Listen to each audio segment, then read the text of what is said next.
you can get that, as my niece says, shmoney. You can get that shmoney.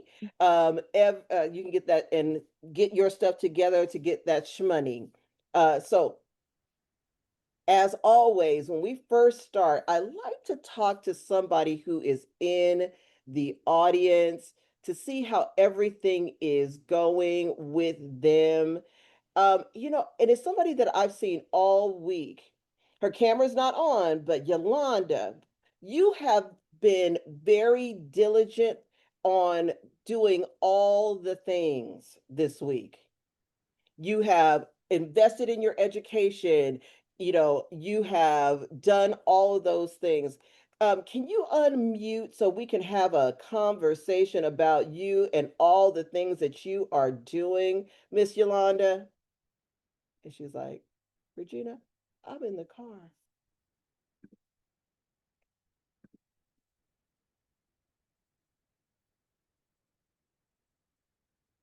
I don't even think she knows that I'm talking about her.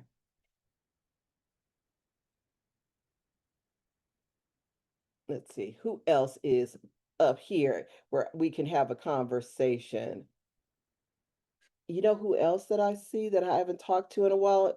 Also, Miss Lydia. Lydia James, are you there where we can have a conversation? Yes, I am, ma'am.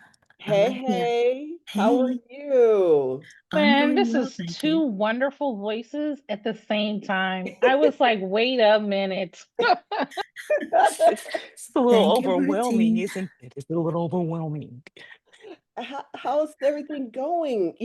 When are we going to get to see another GPT or an app from you, a Canva code?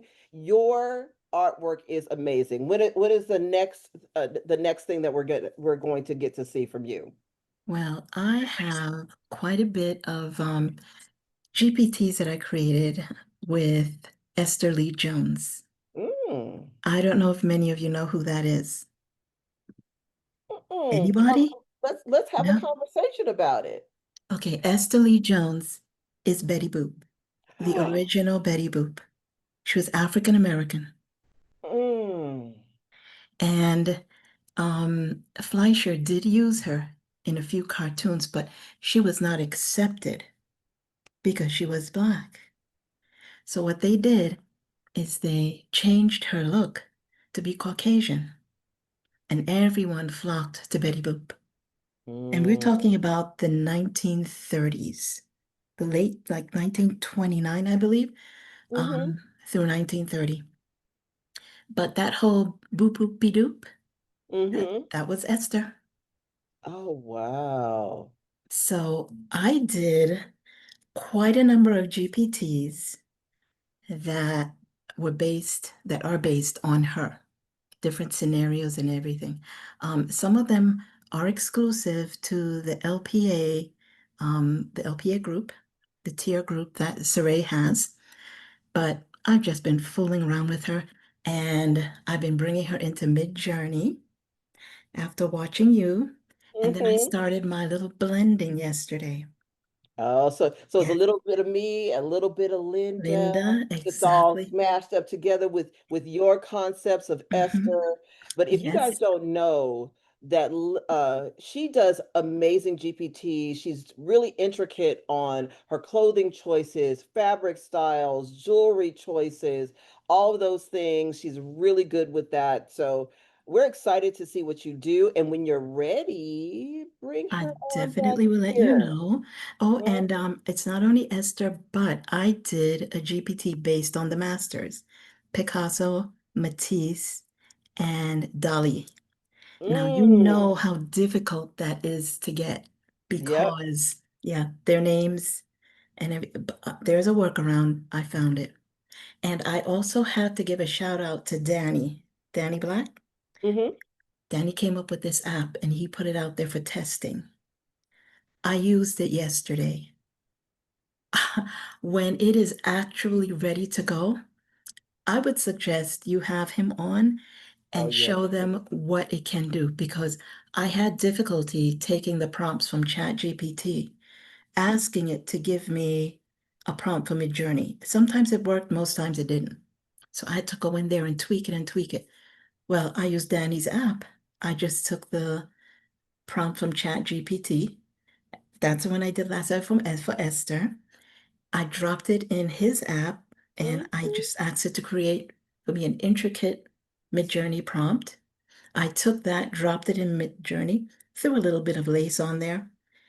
Voila. I'm so That sounds excited. amazing. So yeah.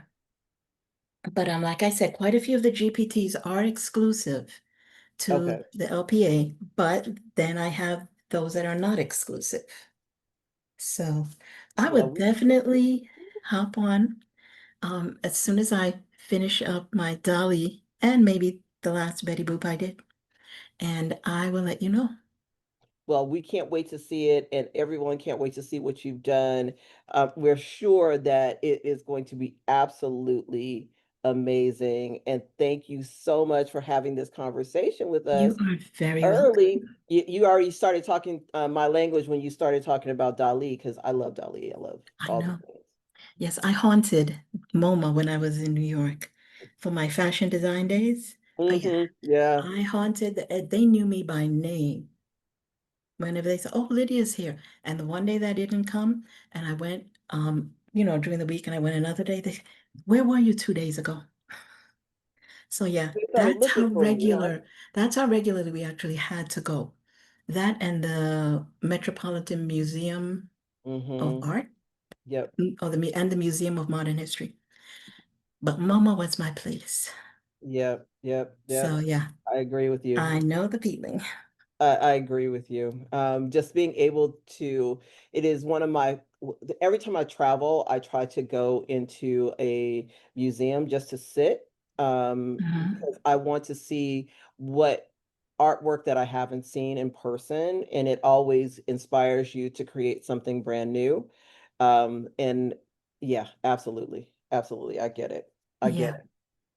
Well, thank you very much for having Thank me. This you. little Thank chat was very you. nice. Thank you. And yes, Appreciate it is having my, you. and like I always say, every Sunday that I'm on here, it's always my first time because you, Regina, you, Regina, come up with some amazing things that I had no clue about when it comes to Midjourney. So, Well, thank you. yes, I appreciate that. And like I said, I cannot wait to see what you have created, and bring it on back so we can show the audience exactly what you created, and we're gone from there. thank you. All right. Thank you so Okay, much. you're welcome. Well, as always, we always have a fabulous person that we have a conversation with before the show starts. Um, And you guys know about to switch it over to who? Miss Martine, because we have to talk about the wheel. And like I always say, she's the one to talk about the wheel. I am not. So I'm going to give it to the expert, the wheel expert. Martine, take it away. Good evening, everybody. Good evening. I am dropping the links in the chat. Let me know. Do we have anyone who's a first timer tonight? Drop a one in the chat, whether it be on Facebook or on in the Zoom. If this is your very first time, we want to just tell you hello and welcome. Oh, William. Oh, Lydia. It's always my our old heads. But we're glad you're here. We're glad you're here. Oh, our new list has just grown and shaped. All right, I'm going to drop some links in the chat. If you are new, or if you're watching the new replay and you're new, every week we give away some prizes. We've got some special prizes we're going to be giving away tonight. In order to get those prizes, you've got to do one of two things. First, sign up for the actual wheel. I dropped that link in the chat first. That is where you can drop your first name, last name, email address, and we will drop your name on the wheel at the 7:45 when the wheel will close, and then we will pull names for all of our prizes. Hello, Kimberly. Glad to have you tonight. Karen, glad to have you tonight as well. The rest of y'all, we know who you are. But Kimberly, we're glad that you're here. I see you out there on Facebook. The second way that you can earn an entry into our prize wheel is by sharing tonight's live. One of the core values of the TRM team is that we use this platform to uplift and celebrate the panelists that come to our show every week. And so when we talk about algorithms on Facebook, one key indicator that there's something special happening with a live is when you share the live. So please make sure that you're sharing tonight's live. That will get you another entry into our prize wheel and help further that part of our work. So excited to be here. Remember, the wheel does close at 7:45. Thank you so much, Martine. We really, really appreciate you always doing a fantastic job with the wheel. Martine has a lot of hats. And as you guys know, that we call her money making Martine, and she's always coming up with ideas because she doesn't know where Talya and I are going to go when we're talking, mostly me. So she's always doing research in the background every time we come up with an idea. So we really appreciate her as she steps in and does all the things. But the three of us did something yesterday. So I want to stop and talk to you about investing in yourself. The three of us invested in ourselves and we wanted to make our skills a little bit stronger. You've heard us talk about Adrian's GPT law class, and we really want you guys to know that we're not only people who talk about stuff, but we also invest in our own education as well. So the three of us were sitting in his GPT law class yesterday, and we were all going, huh, this is amazing. There were so many things that he taught us. And Martina and I have talked about it a lot, like, what we've learned, how we've learned. But this is Talya's first time that she was able to actually be physically in the class. So I really want her to talk about the things that she's learned by her investment in herself. Well, it was a great class. Let me just say that amazing class. One of the things that I really liked about the class was he took us like step by step of why we need to lock our GPTs and where we're supposed to be locking our GPTs. Like it's a continuous purpose, right? It's not just you put one here and leave it and then go on. Like he actually broke down every single thing and he made sure that we understood why we were doing what we were doing at each point or at each section. And it was very clear that, you know, because I've been making GPTs for a while and I thought I was locking mine down. You know what I'm saying? I really thought that's what I was doing. Like we, as a team, we would test each other's GPTs and see if we could, get in them or whatever. And if we couldn't get in them, we thought we were cool. You know what I'm saying? But of course, we're not hackers per se. But what we quickly realized was that we needed some more detailed information to make sure that our GPTs were up to par because intellectual property is, you know, it's a space that we're in and people stuff just float around, So I would like to say that it was an amazing class. If you are a GPT maker, it is a class that you need. Okay. I'm not saying it's a once.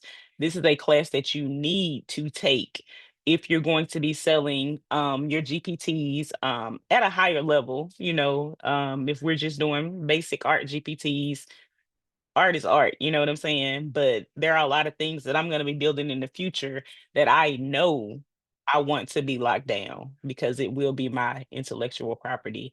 And I want to keep it close to the vest. So if you guys are interested, you really, really need to invest in this class. And I know he got some more amazing stuff coming because he's getting ready to start his school community as well. So he gave us a little sneak peek on some things last night, and I'm super excited for where his school is headed, and I can't wait to get in there and learn a little bit more about protecting our GPTs. So you need it.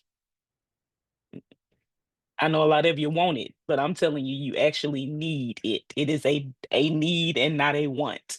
So I'm sure at some point Martine will be dropping that link in the chat, but it is well worth the investment. You guys really, really do need this. So Yeah, I love the fact that he is starting us out on the ground floor of being able to lock our GPTs and building us up to the next another level, then another level, then another level.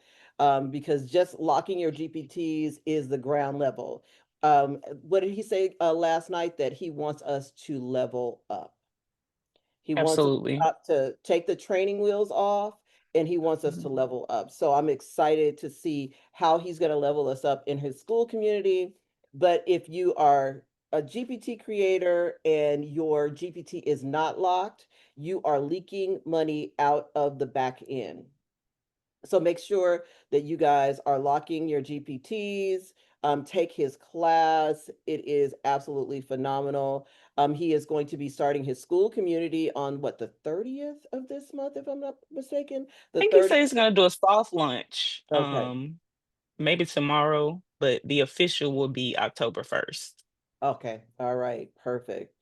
So once again, make sure that you are locking those GPTs because you want to protect your money. You don't want to get pickpocketed in the back end because that's exactly what they're doing. They're pickpocketing you in the back end of your money if your GPT is not locked.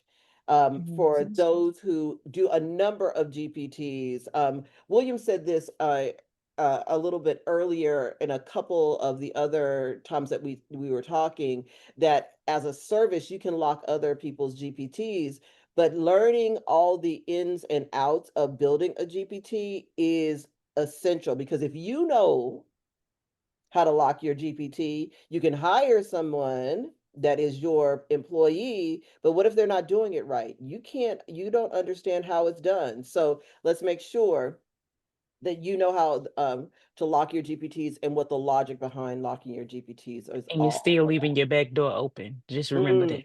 right, right, yeah, Whomever that person is that you pay to hmm, lock your GPT actually still has your information. So that's right. a whole nother. That's a So whole nother. I would suggest to not offer it as a service, to learn how to do it yourself. That's the only way Hmm, you can ensure that you're protecting your yeah, intellectual property.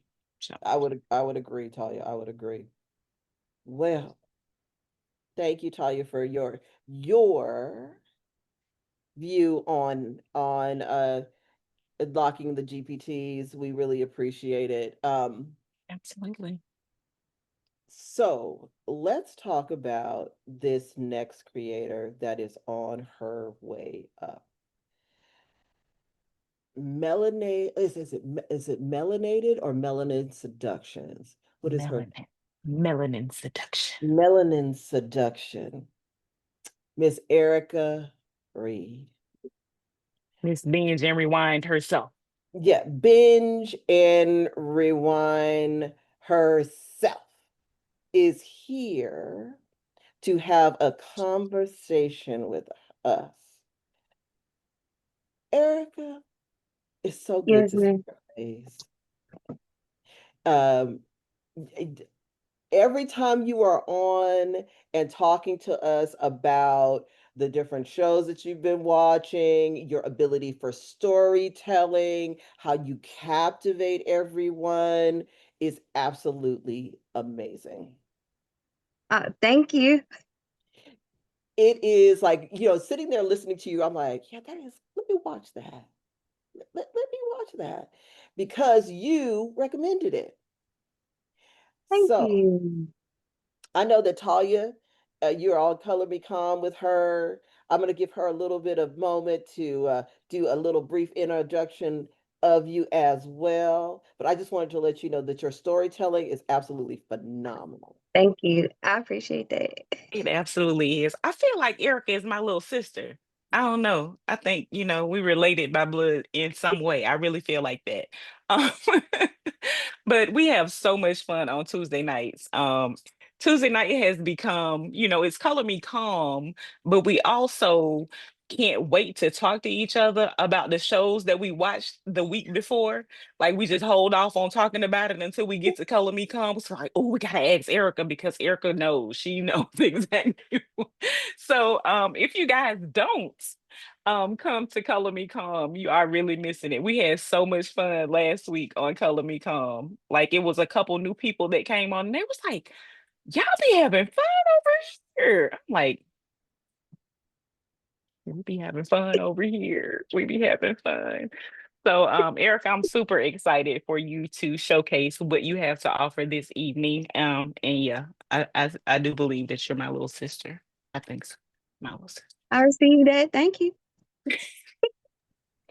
Well, we're excited to have you on. So we really want you to tell everyone about what you have to offer. And the question, because you're brand new, do you want to be surrounded by TRM love? Are you ready for the show, the big spotlight, Erica? Um, so I'm like really nervous. So Okay, probably like the whole TRM love thing going on. you got 'Cause- it. You got it. TRM love it yeah. is. It is. We're right Big here old with hug. We right here. We gonna stay with you. it. All right, so let's Okay. have a conversation about your product. Okay. And I appreciate y'all allowing me to come on here. So and talk about what I have, what I'm planning on doing. And this is actually what I call a class on demand. This was not on my radar to do because if anybody follows me on TikTok and y'all be they're in my lives, they know like I don't teach. I'm not like that's not usually how my lives go. It's typically like a big co-working session. So like I'm just clicking on stuff and I'm figuring stuff out, or I have an agenda that I'm doing that day. And then if they ask me what I'm doing, then we can go down the rabbit hole. Or if I get it and learn about a new tool or something that I'm in because I'm in a lot of discords, then we'll go down that rabbit hole. Um, but I am doing so what happened was a few Sundays ago, I was on a live with on TikTok live with several people that we all know, Miss Manzi and Miss Sonia and Miss Renee. And I got excited telling them about the new feature that Google has in Google Photos about remixing a photo and doing photo to video. And then I use Nano Banana like almost absolutely every day. I use pretty much all the Google AI creation tools like almost every day.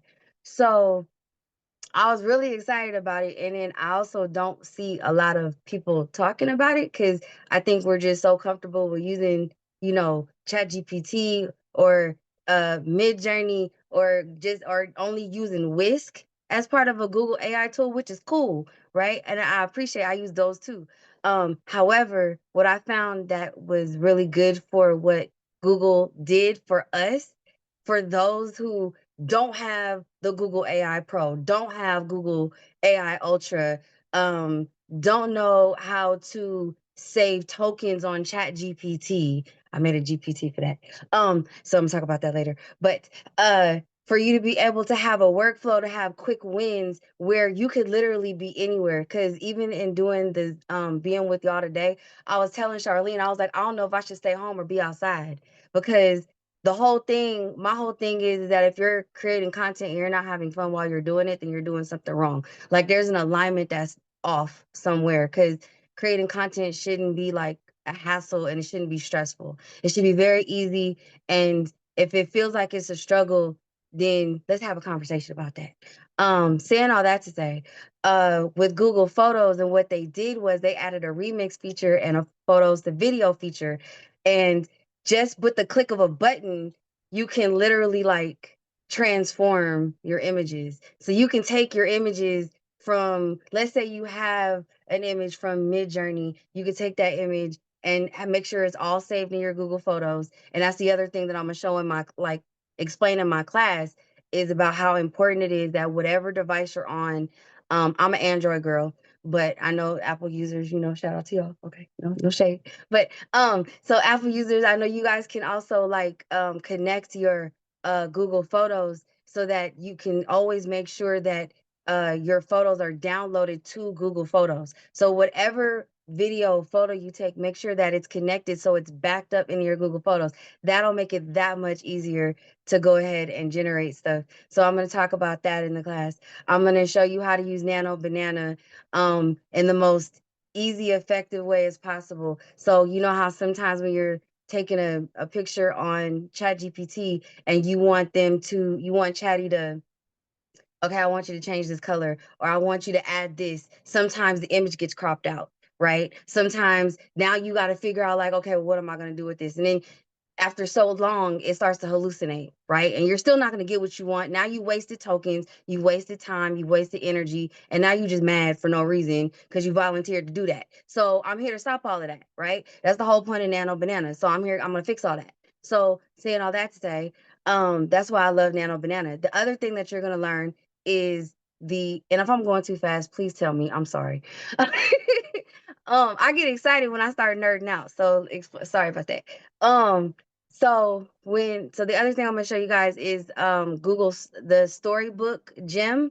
So Storybook Gem, if anybody is in another community that a lot of us are in, then you'll see that I made my own version of, so I see people using the storybook, right? And then they're like, okay, it's so cute, like you can make kids books, you can do this, and okay, that's great. Okay, great. But my audience ain't kids. So that's not relevant to me. So what's relevant to me? What's aligned with me? So what I did was I had Chatty I put in a prompt like based on everything you know about me and my brand and all of that, and then it gave me this little script, took this little script, made a little book, and then all of that. And I'm going to show you guys that today as well. So what I'm going to show you guys are end results of the workflow and the system, but in the class, I'm going to actually show you the workflow and the system. So put it like this: before the class, you won't have no content. After the class, you're going to have content and a caption and a post that's SEO friendly, and it's SEO friendly. It's not SEO and GEO friendly. GEO is a completely different thing, but that's another conversation for another day. I have a GPT for that too, but we're not talking about that today. But I have the GPT that I'm also is going to be given away as part of one of the Will prizes. It's called Script Smart Light. Now the way it's created is that it helps you with your hook. It helps you with your script, which is only going to be like 3 to 4 sentences, and then it's going to give you your call to action so you can get that engagement on your posts wherever you're posting at. It's good for Facebook, TikTok, and Instagram. The other ones will be more advanced for other platforms, but just because most creators, because this is a GPT for like beginners and like stepping your like just getting more comfortable with knowing what you're doing and how you're doing it. And then on those days where like life is life and you just don't feel like doing anything, you can't think of nothing, your brain is scrambled, you got fog brain, this GPT will assist you with all of that. It's your personal like go-to. And then it also has metadata in there, metadata tags. So a lot of people put hashtags on their posts. However, in today's social media society, which I call the social media street code, what it is that you don't necessarily have to do hashtags anymore because it's all about SEO and getting your content and your platform indexed into Google and into other search engines. So if you notice other creators that you follow, like on different platforms, some of them don't even use hashtags, but they have like a whole caption of information on there. And that's because it's indexed and they're using the right wording. So what my GPT does, it's going to give you your hook, it's going to give you your script, it's going to give you your CTA, and then it's going to give you the reason why all of that works, because I'm also a believer in exercising critical thinking. I don't want anybody to just copy and paste, right? You need to know why you're doing what you're doing. You need to understand why it works so that you can formulate your own thing. And then who knows, you may take what you learned based on all of that from my GPT and create your own GPT in your own way with your own language and your own whatever, right? So it's like, pay it forward kind of a thing. And then after the why of all of that works, the hook, the script, and the CTA, it's also going to give you the meta tags. the metadata tags. And so for those who don't know what metadata is, because I know I said that many times, like, what's metadata? I've heard it, but I don't know what it is. So here's the most relatable way to understand what metadata is. Metadata is basically like the Dewey Decimal System. That's it. If you remember the Dewey Decimal System, it was just, it was large. You know, you pulled out the card box, picked out a card, you went to the bookshelf at the library, you picked out the book based on the number and, you know, all of that, the alphabetical order. That's metadata. That's pretty much, it's pretty much the same thing, just in digital format. So what my GPT does, it'll give you the metadata tags and it'll have a hashtag on there if you choose to use the hashtag, right? So it's just to give you an idea, because we're already comfortable with hashtags. So that's why it's formulated that way, right? And so if you ever notice, like if you go to somebody's TikTok, right, and then you click on their video or you watch their video and you see in the search bar at the top, right, it'll show you whatever, that's because it's indexed in the algorithm. So the whole point is to get indexed in the algorithm. You get indexed in the algorithm, you get indexed on Bing. So for example, like even with me, right, because I've been testing it with me like for years, right? So um if you type in Readality, binge and rewind, if you type in e-read and Readality, like I'm Googleable, right? So like TikTok will pop up, Instagram might pop up, web, you know, not an article, but like a podcast from like a long time ago might pop up or whatever. You know, it's just all of those things to where you get indexed, and it's across the board. So it's important for that. So whether you are a content creator, whether you're just starting out, you're in the middle, you're super advanced, or you're a business owner, small business owner, medium, about to expand into something different, this is going to be usable all the way around when it comes to the GPT. But so yeah, I know I did a lot of talking, but I'm gonna do enough talking because I gotta back up what I'm talking so I can show you what I did. So Facts. hold on, let me All pull this facts, up. Erica. All Okay, am I okay? I hope I'm not talking too fast. You're you're fine. I good. love the nerding out version of Erica. I love it. I love it. Yeah, Okay. for sure. Okay. Okay, I'm gonna share my screen. Um, let's see. Okay. All right, you guys can see my screen? Okay, perfect. Um, so this is the class altogether, right? So it's going to be on October 2nd, which is this coming up Thursday at 5 p.m. Pacific, 7 p.m. Pacific Central Standard Time, and then 8 p.m. Eastern. And then for my UK people, I love you, Charlene, 1 a.m. in the UK. And so this is what I'm going to show you. It's called Remix Script and Story, the Google AI Lab, right? Or Google AI tools. I'm going to show you how to create images with Nano. I'm going to show you how to do the remix photos into video and draft an origin story with the story gem that is in Gemini, which is all free. Everybody who has a phone has Gemini or access to Gemini, and you do not need a Google AI Ultra or Pro account to use everything that I'm about to show you to use. You don't need that. You won't be using up credits. It's free. It's free. Okay. So and then I'm going to show you how to generate the captions with the GPT. So this is what Nano Banana will look like on your screen if you go to Gemini. Like when you first open Gemini and you see where it says create image, you would click on the create image with the banana. And then this is the storybook gem, right? And this is where you can generate your stories. It's a whole gem by yourself. So think of gems as custom GPTs, basically, for Google. That's Google's version of a custom GPT. It's called a gem, GEM. And then this is in your Google Photos where that little plus symbol is at. And then when you click on the little plus symbol, you're going to see this list right here: album, collage, highlight video, cinematic video, animation. But what I'm going to show everybody is remix and the photo to video, which are the two latest features that they just launched earlier this month.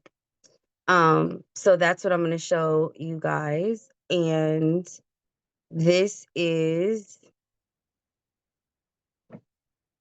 the end result. So all of these images right here, for the most part, are all done in some type of a Google tool, some sort of a Google tool. So this, where is it? Okay, so this, if you guys were in Coach Regina's group, right? And I made a post of like about a week ago, and I used one of the SREFs that she gave us, right? This was the image that I made on MidJourney. That was the image. But this is what I did with it inside of Google Photos with the remix. So that's one image of a remix. That's another. That's another. And then that's another. No, wait. Oh, yeah, that's it. Yes, that was it. Because I was surprised. I was like, they can, because that's supposed to be the anime version, right? So then this is what happens if you take that those images or any image, right? Any image and turn it from photo to video. So remember this one.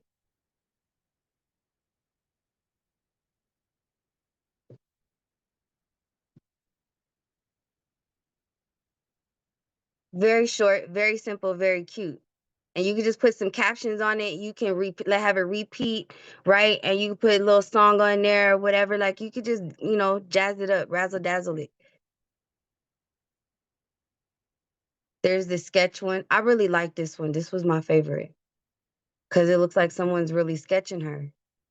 And I think that was just absolutely brilliant. That was the remix version of the original version of this image that I made on MidJourney. So we went from MidJourney to photo remix to make this, to then photo to video to make this.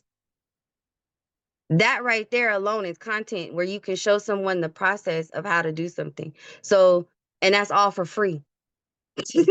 Well, except for the MidJourney part, that's not free. But you can still, for free. Because then for free you can actually make the photos in Nano Banana. So here's an example of what you can do in Nano Banana. So this, where is it? This was the original image from a prompt that Charlene gave us not too long ago. That was the original image. Then she gave us another prompt to make that. And then Charlene was like, oh, you should mix them together. So what did I do? I went to Nano Banana and I mixed it and made that. And you'll know it's Nano Banana because you'll see the little diamond, the little star right there down at the bottom. That's how you can tell it's a Nano Banana picture. And then this image right here. Now, originally this image, so this is Elle. She is one of my representatives for Reality. And originally Chatty didn't give her no legs. Okay, her outfit stopped right here at the hem of her dress, like the end of her fingertips is at. She had no legs. And so I asked Nano Banana to give her legs and to put her in some black boots so she would look normal. And then I took that same image and then I put it into the remix. And that's what happened when I put it into photo to video.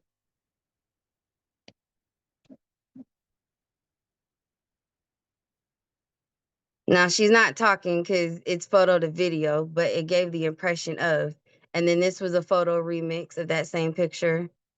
This was the cartoon version of that remix.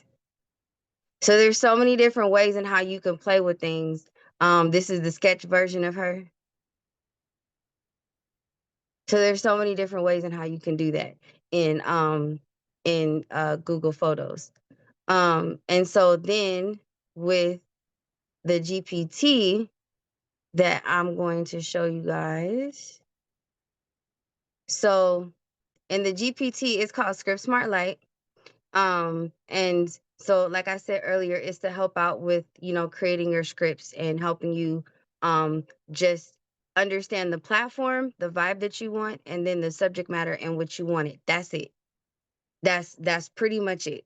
Just those three things, and it'll give you an entire script. So I already have some presets in here, just to give a general idea. So you see there's a TikTok one, spicy vibe, script on beating burnout, Instagram, warm tone, caption on building trust, and then Facebook, bold tone, post on flipping the algorithm.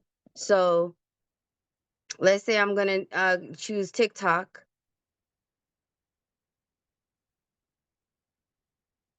And it's just gonna write everything out. So burnout isn't a badge of honor, it's a wake-up call. That's gonna be your SEO hook. And then it's gonna give the 3 to 4 sentences, which is kind of spicy and searchable. You're not lazy, you're exhausted. The 24/7 grind culture lied to you. Rest is not weakness, it's fuel. If your body is shutting down, that's not failure, that's feedback. The real flex, learning to pause before burnout takes the wheel. And then the call to action, double tap if you're done glorifying burnout, and comment rest mode if you're taking your power back today. And I will honestly say this kind of a post will definitely hit, because a lot of content creators get burnout and don't even realize they're in burnout. And so then it gives the explanation of why it works. This script hooks fast with a contrarian take. Burnout cancels out equaling success. Uses keywords like burnout, rest, and grind culture for TikTok searchability, and lends into the spicy real talk vibe Gen Z and millennials share. So that's the other thing about my GPT, is that it is designed to speak multi-generational. So if you're talking to a boomer, a Gen Zer, a millennial, um, um, or a Gen Xer, like they're all included in there. And I will say this: if you're more advanced in your content creation and your business, and you know who your target audience is, and you know exactly the age group that you're targeting, this GPT will take out a lot of headache for you. I just putting it out there. And then suggested metadata: burnout recovery in hustle culture, rest is productive, spicy truth, mental health matters. And I will say this: I did not realize how many awareness months honor mental health in a calendar year. I did not know that. So I will say this: this is what you would call, this post right here is what you would call an evergreen post, which means it'll go up, it could go down. It's when it's mental health awareness month, it might spike up. Like it's gonna be one of those posts that it will never burn out. It will never burn out. And then of course then it's going to give you, like, suggestions at the end. Do you want me to punch this up with the quick voiceover flow, beat by beat delivery for TikTok filming, or keep it script only level? So in other words, it's going to give you the opportunity. Do you want to do it as a script? Like, do you want to be on camera? It's going to help you time that out so that you stay within your time.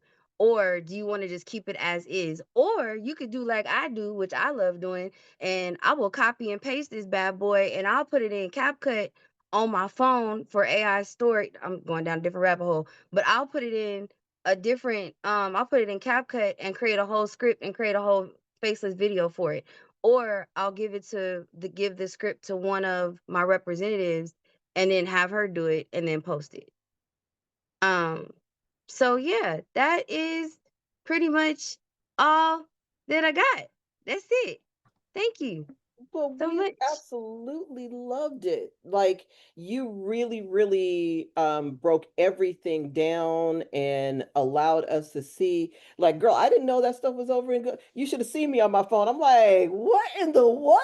Let me, because I have all my pictures transfer automatically. Yeah, I'm an Apple user, but my pictures automatically transfer to Google. They've been transferring for years. And I did not know that any of that was there. So we definitely, for all of us who just, use Google as a dumping ground, as a backup for our phone, We Oh, did and you not know know. what? I forgot to show y'all one more thing. Can I show y'all one more thing? Sure, Okay, hold on. I forgot to show absolutely. y'all one more thing.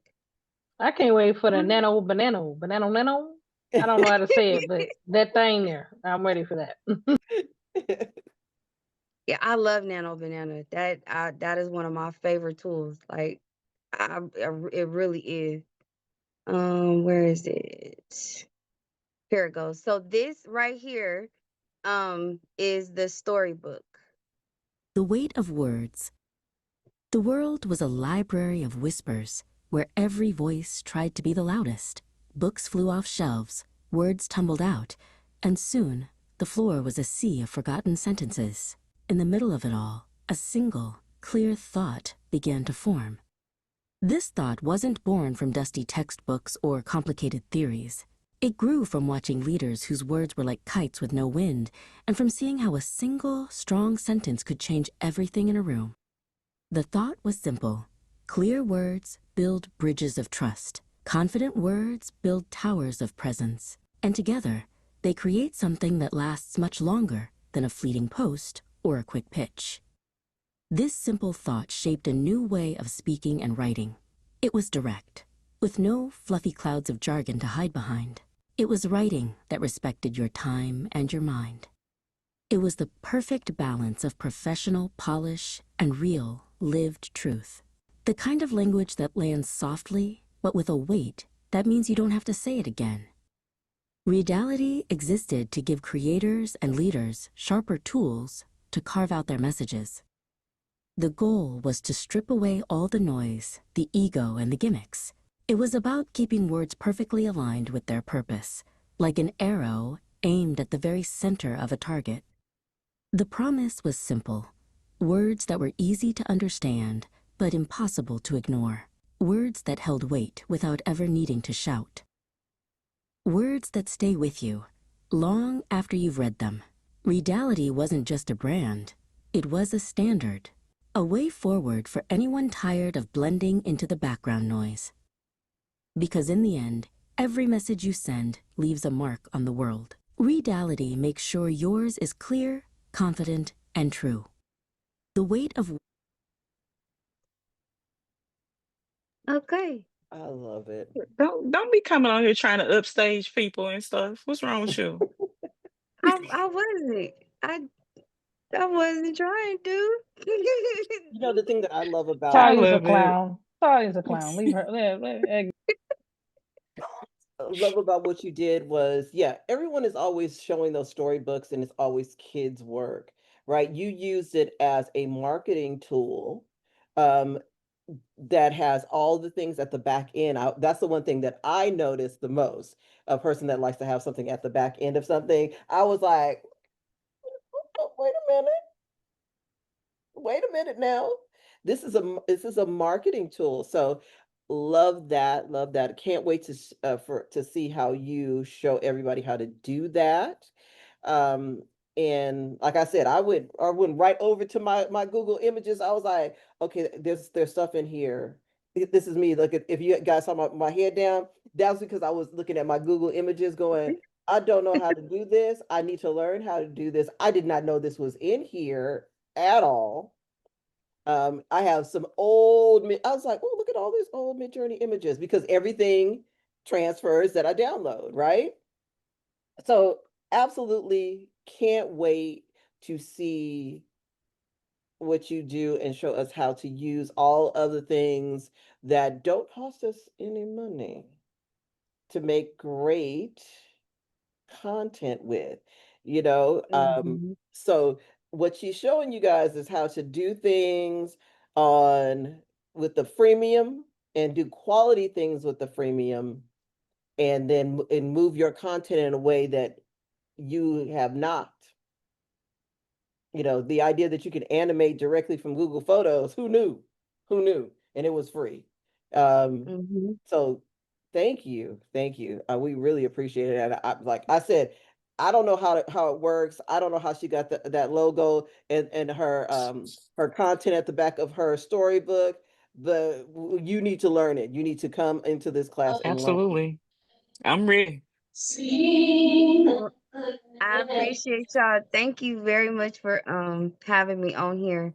And as the giveaway, cause like y'all give so much to us, especially because I know I have been blessed by winning on that wheel. I'm gonna give three things on the wheel. So one will be the GPT. Somebody will win that. Someone will win a seat to the class, and then also a brainstorming. It's a 45-minute brainstorm session that I'm gonna offer. So those three things can go on the wheel for giveaway at the end of today. So yeah, thank you. Ooh, Look, you see the claps going up. come They on, are big very spender, excited big about spender. this. Thanks No, so big much, Erica. Thank you so much. Thank you, thank you, thank you, That Erica, was great. for showing us, giving us a vision of something that we did not know, and making my brain spin. I am not going down a rabbit hole tonight. I will be waiting for the class to do so. So let's Absolutely. get into the class so you guys can learn, because who was it? I think I was listening to either it was Alex Hermosian or Gary V. That says that no, it's probably Gary V because there's a cuss word in there. It's Gary V for sure.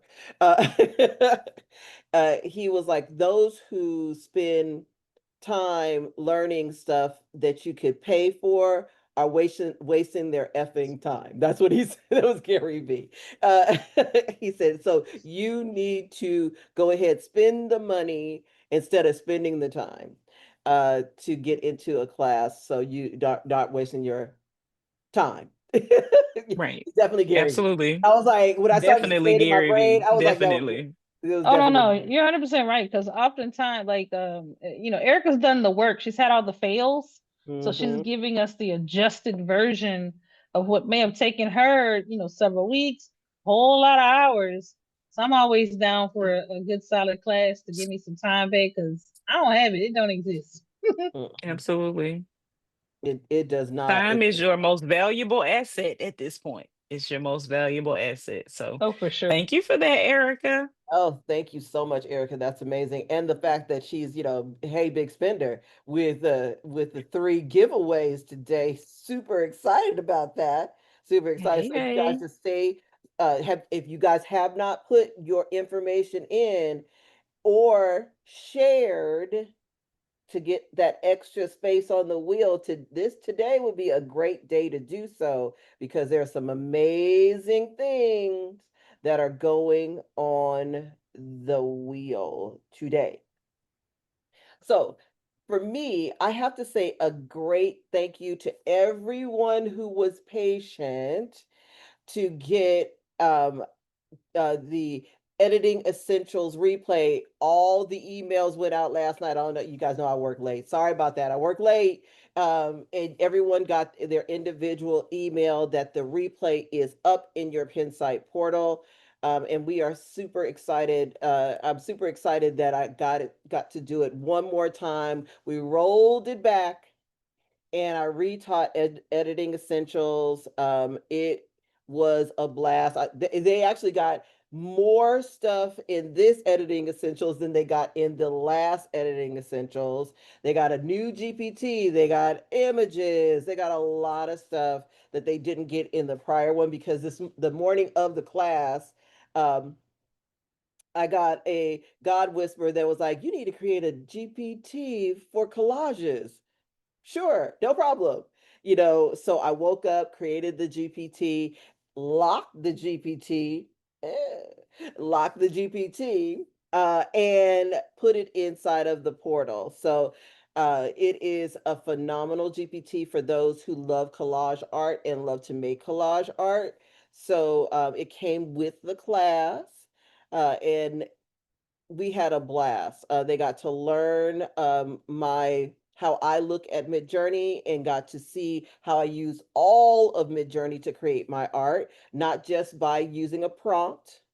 Because I believe that we are able to use the whole entire part of MidJourney to create our art. It gives you an expanse that you wouldn't necessarily know that was there. So I'm glad that I was able to do it one more time. And if you are interested in learning how to use the MidJourney editor, because I use the MidJourney editor as an art tool rather than just to edit. So if you are interested in learning how to use the Midjourney editor as another one of, I call it another one of my AI brushes, um, you can watch the replay. The replay is for sale. If you are in my school community, there is a discount code in my school community, but you got to be a part of my school community to get the discount code. So you need to be a part of that community, and it's up there and ready for you guys to do the replay. But Editing Essentials was a very, very amazing class. It taught me a lot. Number one, when my replay did not record, it also taught me what heartbreak felt like. It taught me what heartbreak felt like, but it also taught me that I am very resilient. And also, when stuff goes wrong, instructors, things will go wrong. And when things do go wrong, you have to own up to those things and actually sit back, redo. And sometimes when you do the redo, it's better than the first time.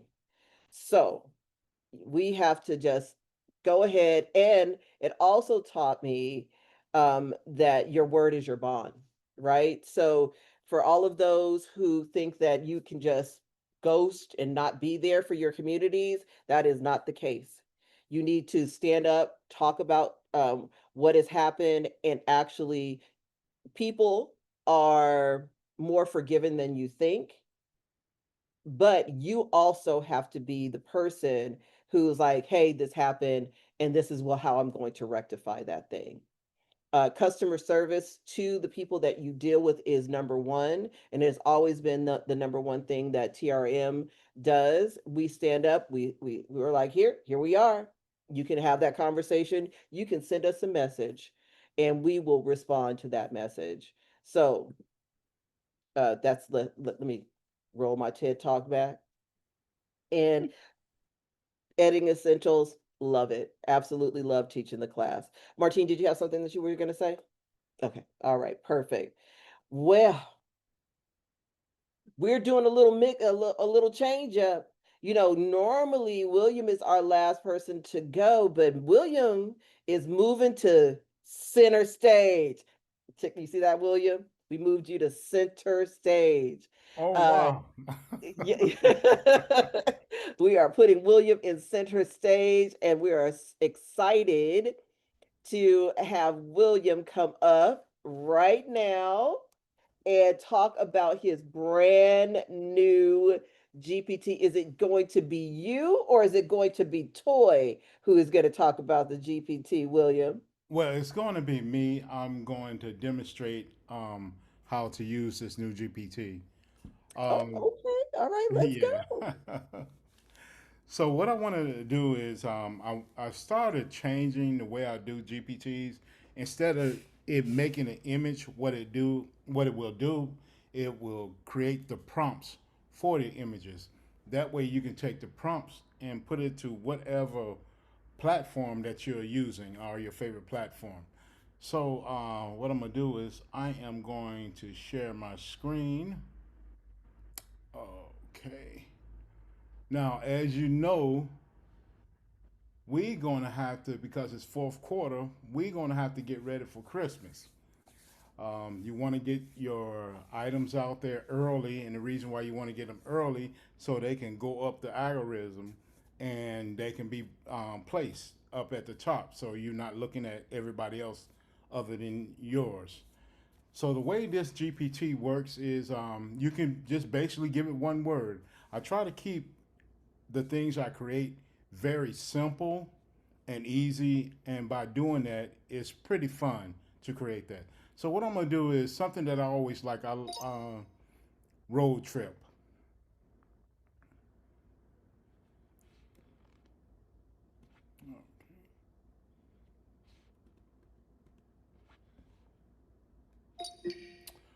Okay, as you see, I just put two words in there. Now what it's going to do is going to enhance the prompt for me just by those two words. Now, as you see right here, Before I craft your 6 epic Christmas road trip prompts with an African... Okay, I had to stop her from talking. She always talking too much. Well, what as you see, it gave us several different options: the aspect ratio, the lighting style, and the art style, and also too it gives you packs, so you don't have to pick all of it. You can just pick a pack, and it'll basically generate the image generate the prompts for you. So what I'm gonna do is I'm going to pick a pack this time, and then I'll come back and get it later. So I'm just gonna copy and paste that, and what it's gonna do is gonna create my prompts for me. Now, like I said, when I began, I only had 2 words I put in there, and you see what it did? It created a prompt for me. Um, and actually it created 6 of them all together. So let's go ahead and just get the first one, so it could just be easy for us. I'm just going to take the first one, and I am going to use Nana Banana. I'm going to paste that in there and just let it do its thing. It shouldn't take that long. All right, it accepted my prompt. Okay. Now, I don't know what happened to the top, but that's part of the prompt right there. So I guess what it's trying to show is trying to show the inside of it. So we're gonna just change it around a little bit. We're gonna go up again in here. I'm gonna send it back again. Okay. It's gonna ask us, and I'm gonna pick this time.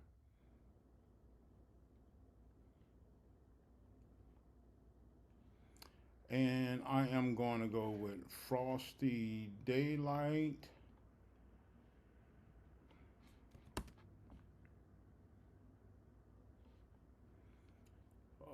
Okay.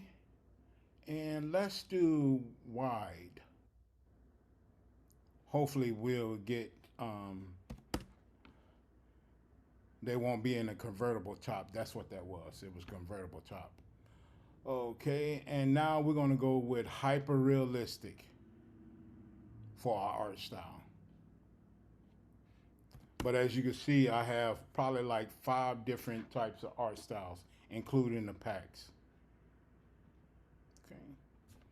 Now it's going to generate our prompts. It's going to generate 6 of them. Okay. And what do you say? We're going to go ahead and hit that first one again. As you see your 6 prompts.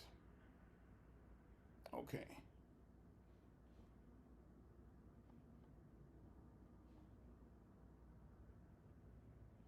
Okay.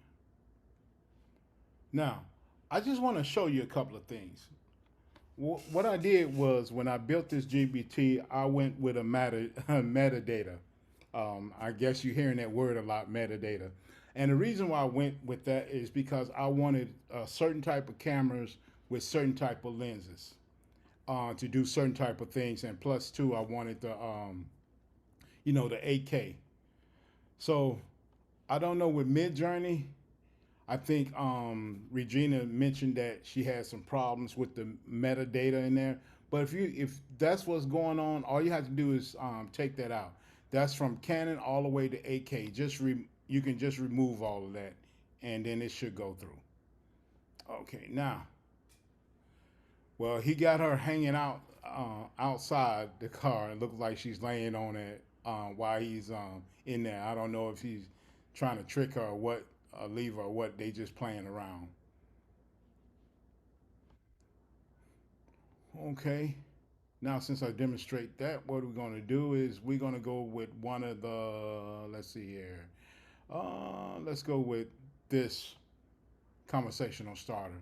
So it's going to ask us the same questions, which one we want to pick. And let's say, Let's go ahead and change the art style. Let's do a pack this time.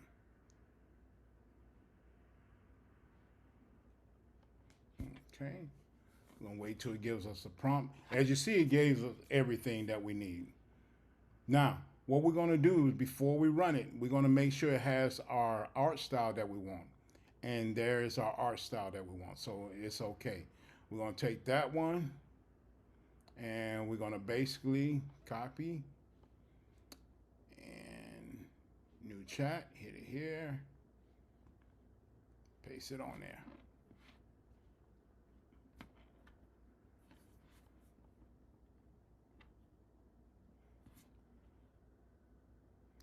Okay, that's the basically the new one that we just did. Okay, what I did was I have a prompt that I am going to share with everybody so you can play with it. I'm gonna stop sharing my screen so I can see what's going on with this.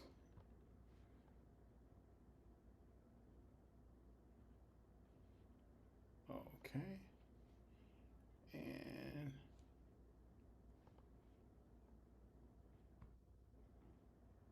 I'm gonna put the prompt in the well, I'm gonna put the image in there first, and then I'm gonna come back and I'm gonna put the prompt in there so you can see the image. And okay, did that image come over?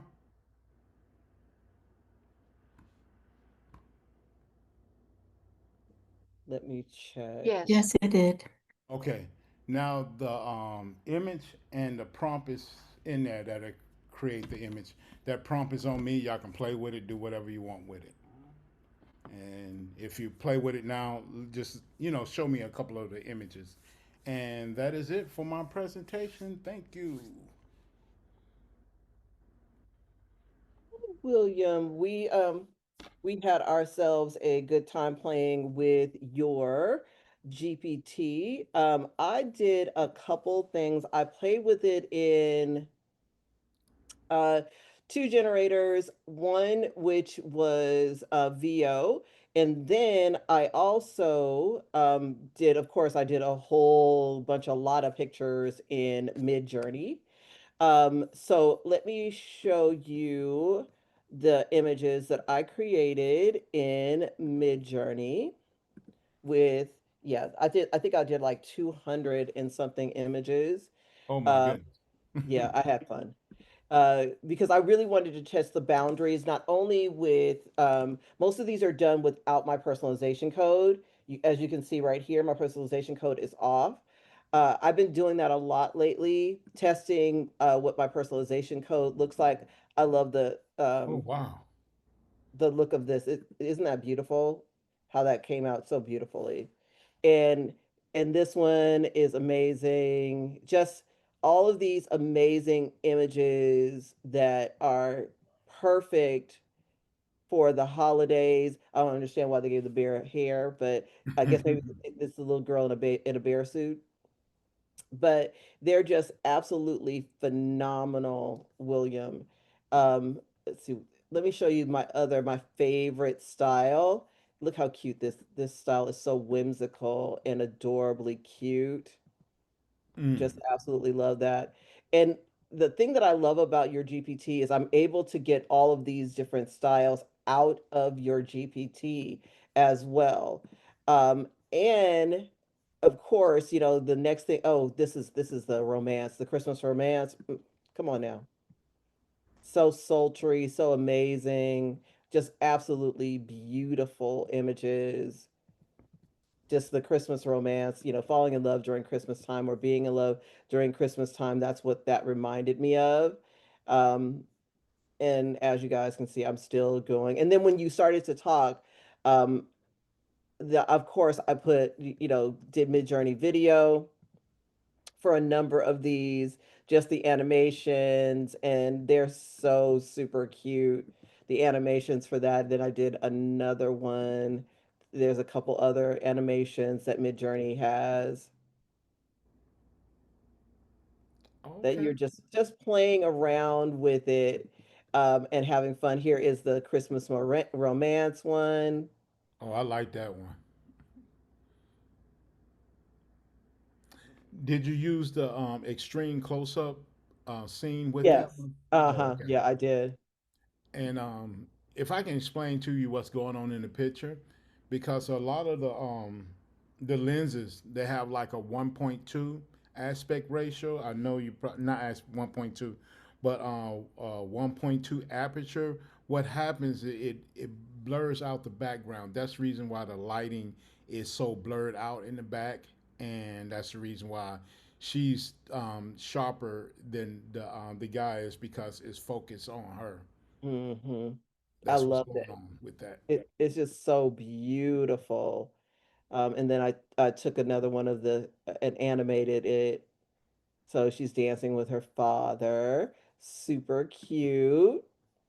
And of course, I was playing around when you started talking. I started playing around with the one prompts. It just playing, having fun. It's like Christmas excitement, having fun with it. Look, this is so beautiful. Look how beautiful that is. Yeah, that's that 1.2 aspect ratio. I mean, sorry, 1.2 aperture. Hmm. Just, oh, look at that one. So beautiful. And Regina, when you close out, I wanted to point that out to them on that when you close the image out. Okay. All Yeah, right. so I can point that in too. I can let them know what's going on with that. Okay, you see that Canon EOS R6? You see that 85? That's an 85 millimeter at f1.2. That's the reason why you got that blurred out in there, and then you got the golden hour, and that's the reason why this GPT is so strong because it gives you images that photographers would take and they will use. I think it's absolutely amazing. Just all the images. And then these, I just did the one word, which was Christmas tree, to try to Hmm. get the look. And then I did another one word, which is going to be Candyland. Oh wow, it did all that in Candyland. Mm-hmm.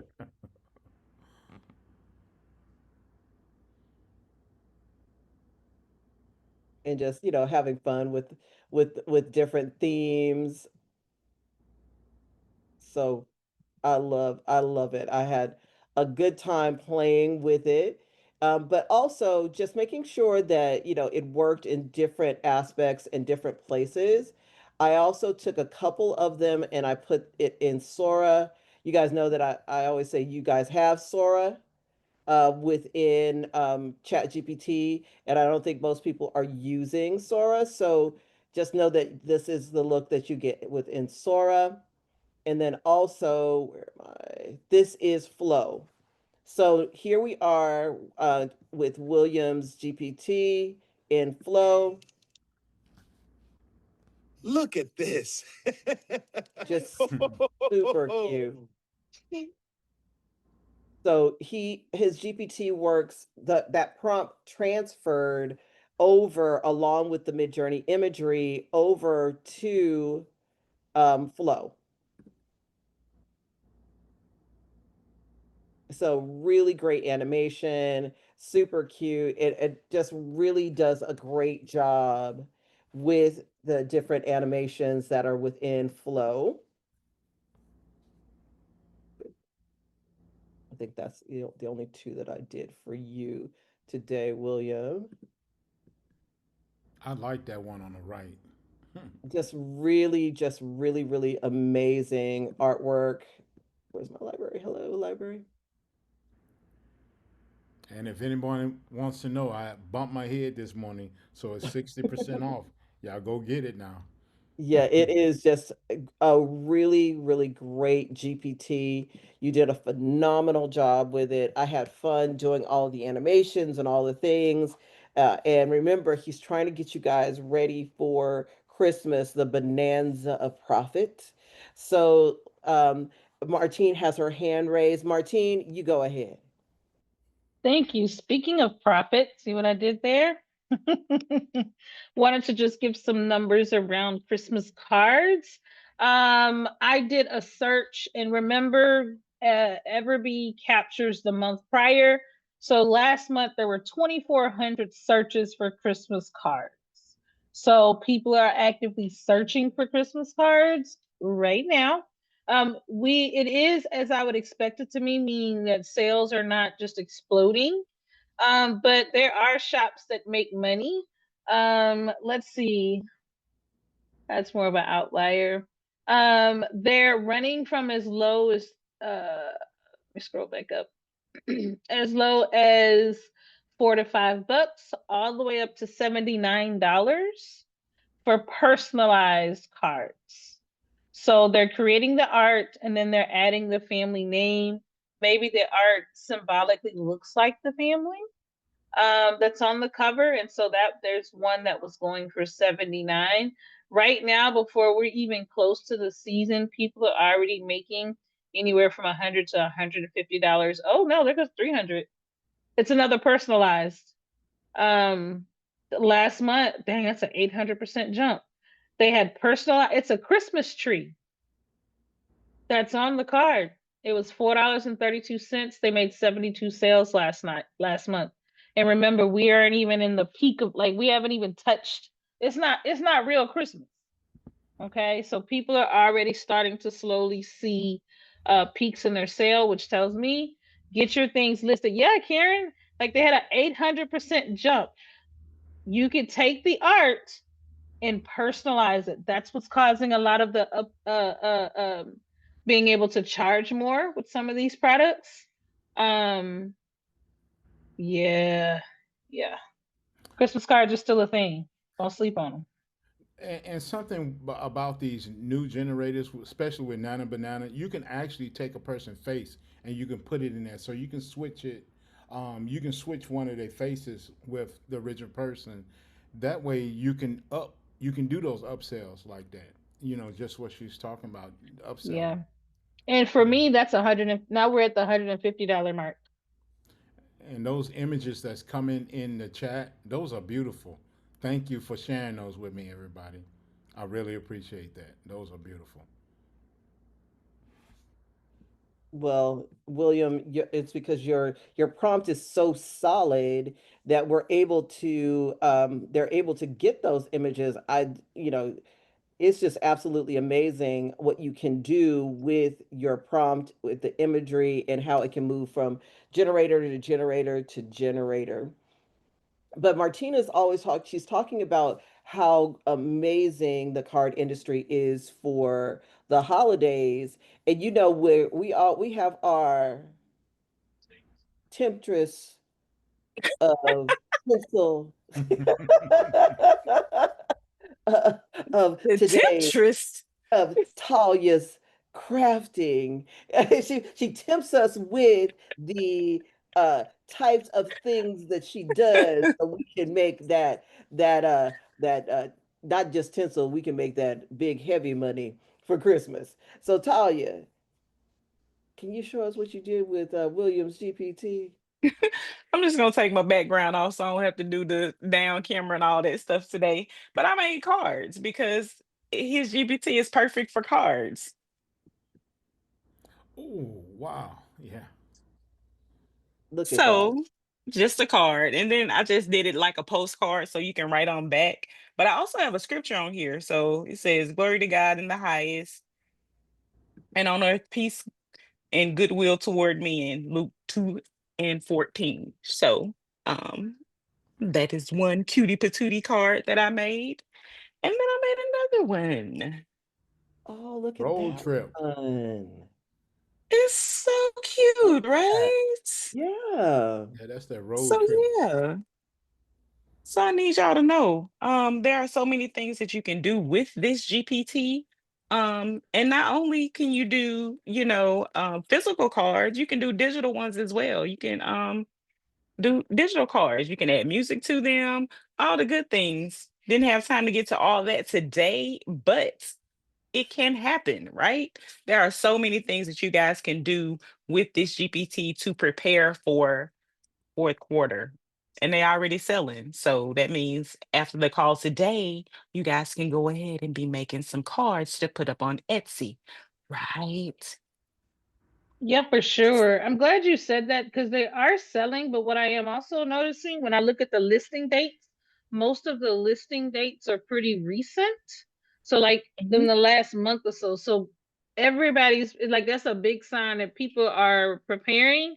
And then, to be honest with you, with the exception of a few, most of these have views on them, some more than others, but most of these have views. So, people are searching, people are looking, and people are listing. They're preparing, guys. So don't get left out of that. Patreon Absolutely. Patreon Absolutely. subscribers, would y'all want a keyword report for Christmas cards? Let me know. Come on And now. I'll do one for Patreon subscribers. If y'all want a Christmas card, like what words to put in your listings, I'll do that if y'all want. Hmm. Nice. I would like it if no one else does, because I'm gonna actually put some cards up on Etsy. So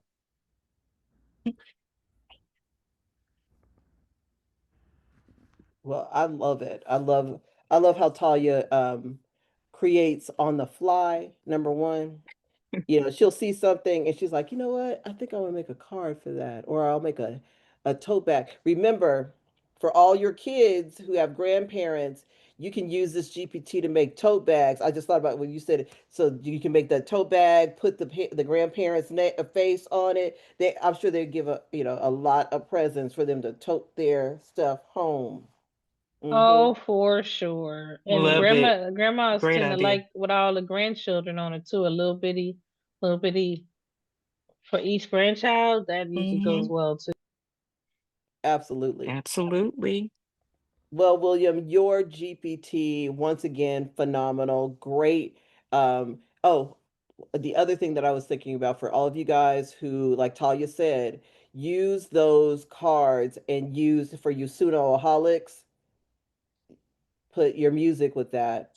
Create something because we know that this holiday season people are going to do things that are personalized that they make at home, so you can create your card at home because Talya's got that wonderful supply list that she has in all her classes. She had it in her calendar class. She has I think we're going to convince her to do another printed wall art class for the holidays. Look at her. You see me putting that in the pipeline, and her supply list to do all that is perfect for you guys to look. See, they're clapping, Talia. They're clapping for the wall art for the holidays. See, look. The wall art class is coming. It'll be Mhm. October 11th.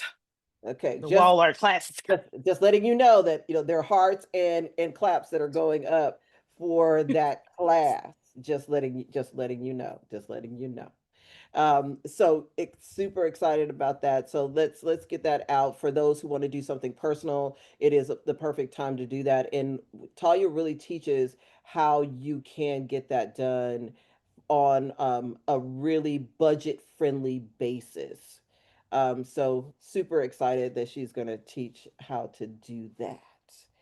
Well, once again, William, thank you for giving us something that we can start our card making, our tote bag making. You can make boxes with it with pretty imagery. For me, I love candles. I make little tags with it on it. With a little sachet, put my candle in it. I see it in my head. I see it in my head. So let's get started on the holidays. Let's get ahead of the holidays using William's Absolutely. GPT. Yes. Yes. And Seem Uh-huh. thank you. like Tanya, last week you showed us where you printed on the paper. So it makes I me one. did. So couldn't you render some black and whites and some black line or white line from Williams GPT and then print them on that paper you did last week? You guys, if you weren't here last week, Talia did boo boxes and she had gotten Mhm. paper from the Dollar Tree, Craft um, paper. Mhm. craft paper, and she was able to print at home. So you literally could create some your own wrapping paper from home with Adrian's GPT. Williams. Williams. Yes. Williams GPT. Sorry. Yeah, like Yes. and I think the thing that I like about Williams GPT is taking that one theme, how I put in Candyland. So I could have put Candyland illustration in there, and then you can take those individual pieces and place them onto Talia's craft paper and create your paper. So you can Absolutely. create a theme. So like you can have all Santa faces, all Christmas trees, all of those things can be done with his GPT. So it is Absolutely. absolutely amazing. Absolutely amazing. So thank you, William. We really appreciate you coming up and telling us about your GPT and actually showing how it works and the reason, the thinking behind what is in the prompt, because a lot of people didn't realize that, about that closeness and the blur in the background. We really appreciate you talking about that. Oh, and thank you. And you said wrapping paper POD. Yeah, Yeah, absolutely. what I try to do was get as close to the style of what Hallmark does, so you can, Mm. yeah. So that's where I was going with, and then my knowledge of photography, so you can actually put it. So for all of us who create content, you can have your Hallmark moments Hmm. with your Merry Christmas that twinkles across as content as well. So just just saying. Thank you for that Hallmark moment thing. That Oh, is amazing. you're welcome. They kicking out some beautiful Absolutely. pictures I in the know. I chat. was about to say the I'm like, same thing. whoa. That's what I was about to say. I'm like, wow. But this is a great example of just having one prompt and then seeing what everybody else cultivates from that one prompt. So I'm glad that you did that so they can see, art is art. You can give a prompt away and you can make it your own. And that's what's going on in the chat. And I love it. Mhm.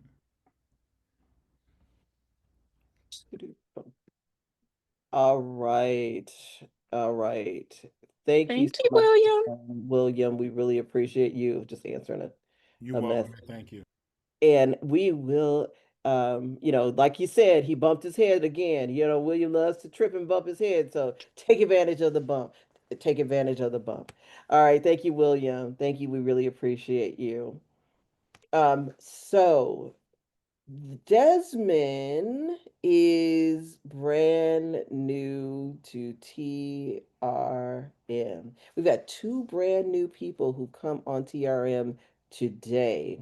And Desmond is brand new to TRM. And what he is bringing is a brand new view on art.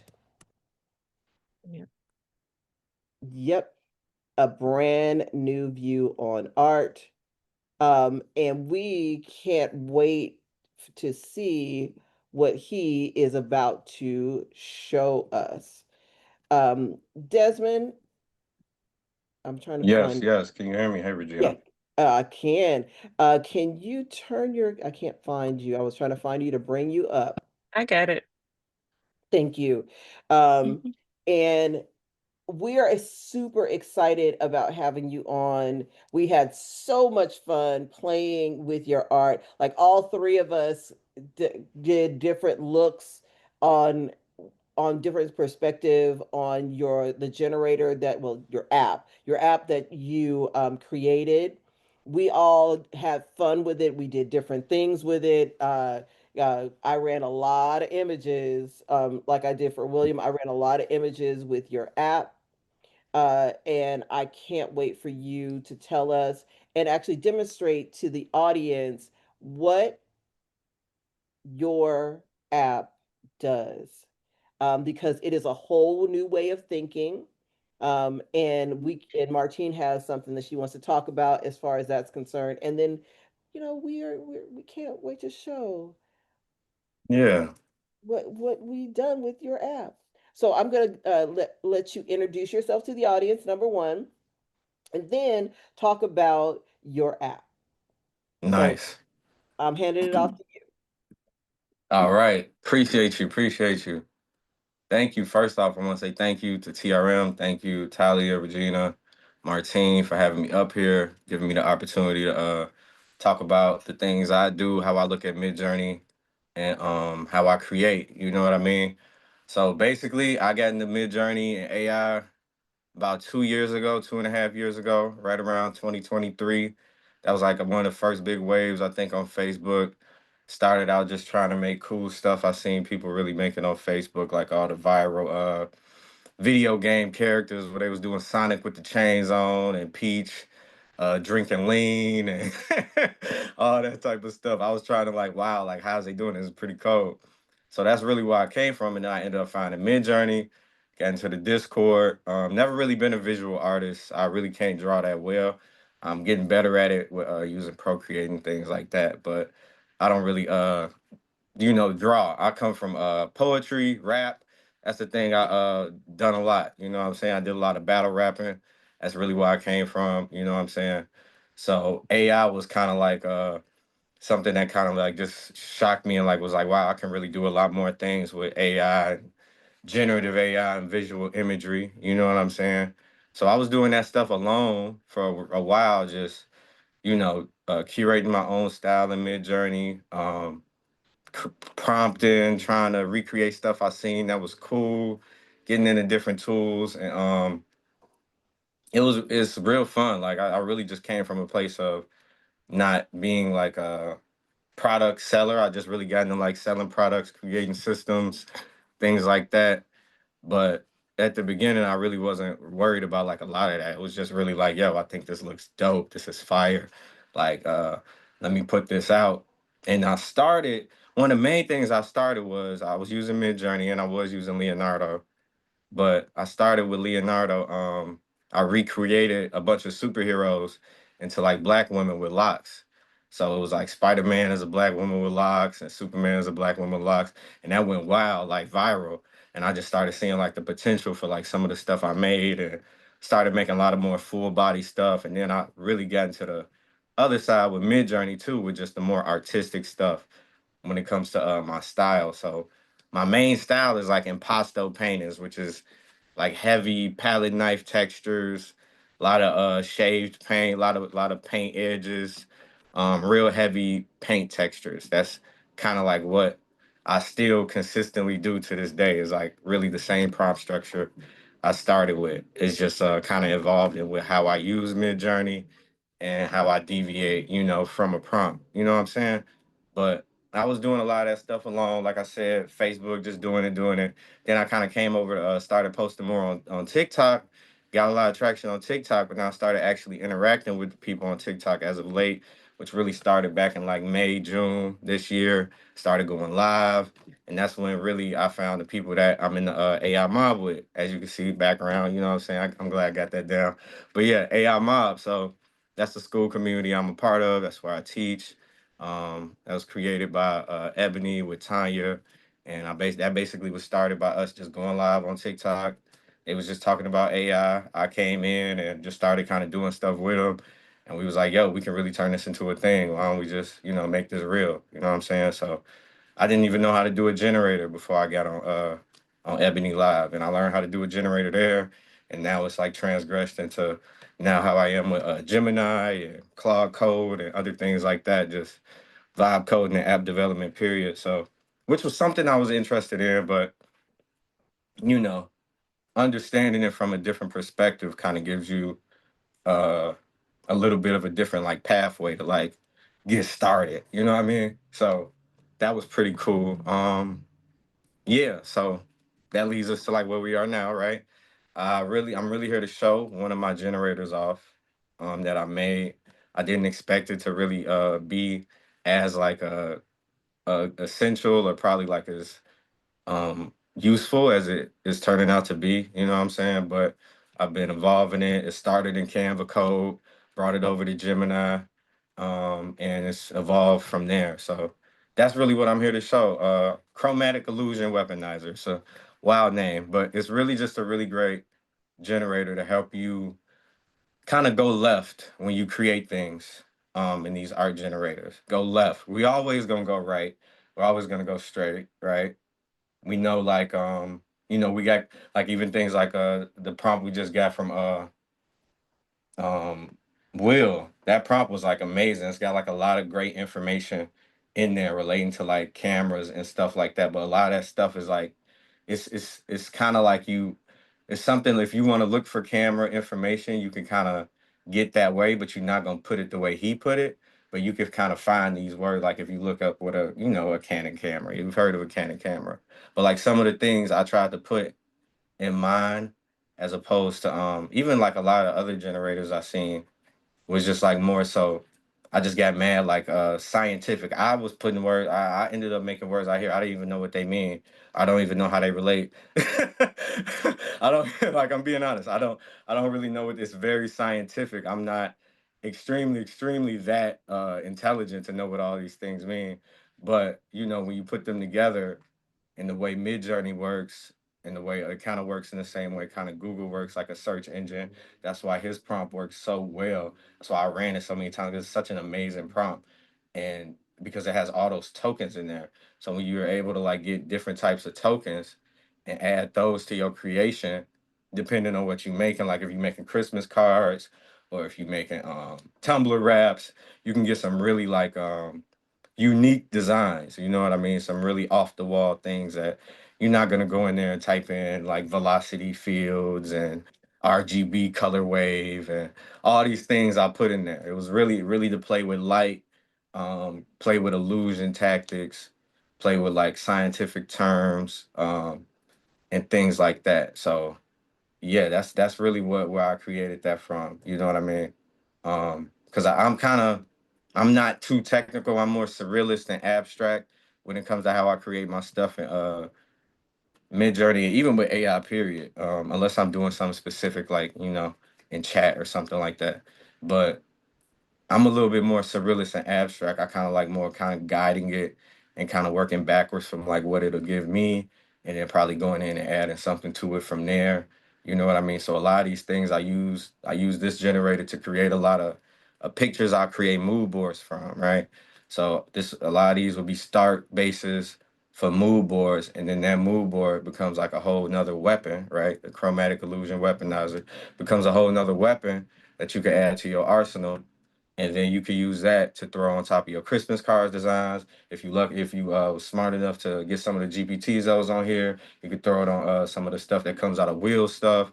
After you make a thing like that, you could throw it on some of your other generators and see how those mood boards and how those styles influence that. You can also, if you don't use MidJourney, you can use the same prompts to just create reference images and style reference images as well that you could just use in addition to wherever else you prompt at. So if you prompt on Leonardo, or let's say you prompt in a Gemini, you could just create an image with one of the prompts that come out of my generator, my app, and then you can use that resulting image as a style reference, if you're not in MidJourney. But I did add a few things in there for the MidJourney users for sure. But yeah, that's really what I got to show. You know what I'm saying? So yeah. I can switch over to my computer real quick. A second. Okay, but let's see.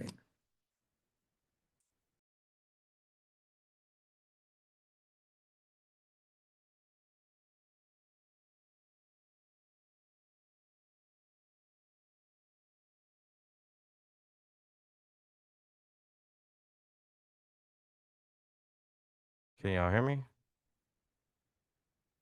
Nice. Don't they say yes, right? Okay. Yes. Cool. All right, bet. Let me go try to share a window. All right.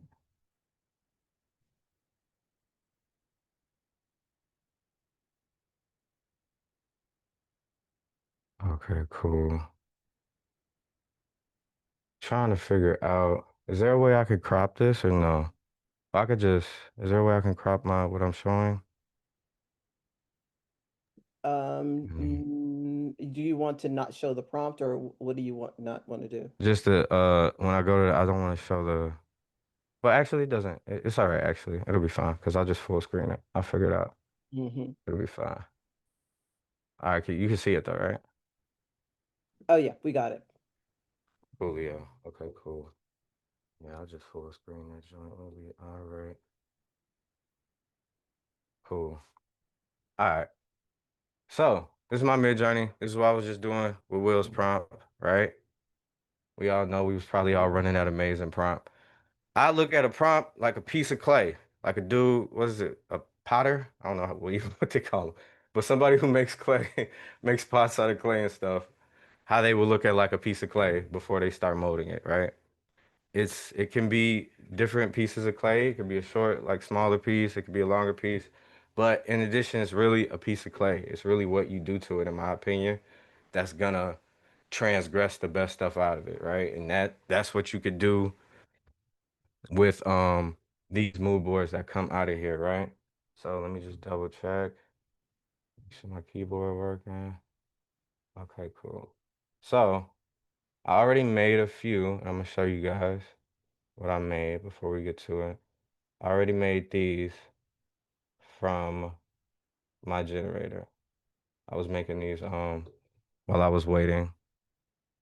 These are just a few examples of what would come out. These are most likely gonna be the ones I throw into for the wheel.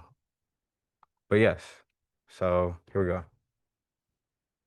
So this is what I made, right? Make sure I get this over here. Coolio. This is my app, right? And like I said, it's very scientific. Could have been way more simple UI wise, right? But I kind of just kept going with the creative process I was on when I was making it, and I just made it, kind of how I wanted to make it because I didn't really expect me to a lot of people to really like it like that. But chromatic illusion weaponizer in here, it is a prompt generator. But it's more than a prompt generator because a lot of these things aren't going to be things that you just post right on your social media or things you'll just post. These are things that you can use as style references, as mood board starting points, as SREF mining starting points a lot, right? So in here, what you would do, we have drop downs up here for different selections like light foundation, visual core, elements, art styles, whole bunch of things. Also got lock buttons to lock each selection if we choose to. And we also got our buttons right here to randomize and to go ahead and generate with our selections, right? Randomize switches everything up.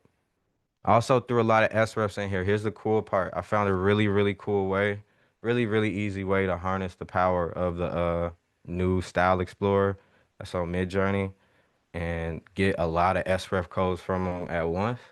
And I've been able to do that and kind of update this app with like that database. So this is going to continue to update because this is really the only app I've really done this with my SREFs. So if you purchase this, which is, I think I put the link in the bio. If you purchase this, right, um, you'll be able to take advantage of all of these SREFs as well that I added in here. So you can go do add SREF, it'll add one. If you keep clicking that button, it'll change it out. Multi SREF, stacks them, and then reroll will reroll them all if you got multiple, or it'll reroll just one if you only got one in there, right? So let's say, for example, we just wanted to use this. There's a lot more to this. It's kind of like a whole little creative suite in here you can have fun in. But let's just say you want to stay right here and you just wanted to take this. You would do copy, right? And we can copy this, come out of here. Uh, Over here, my bad.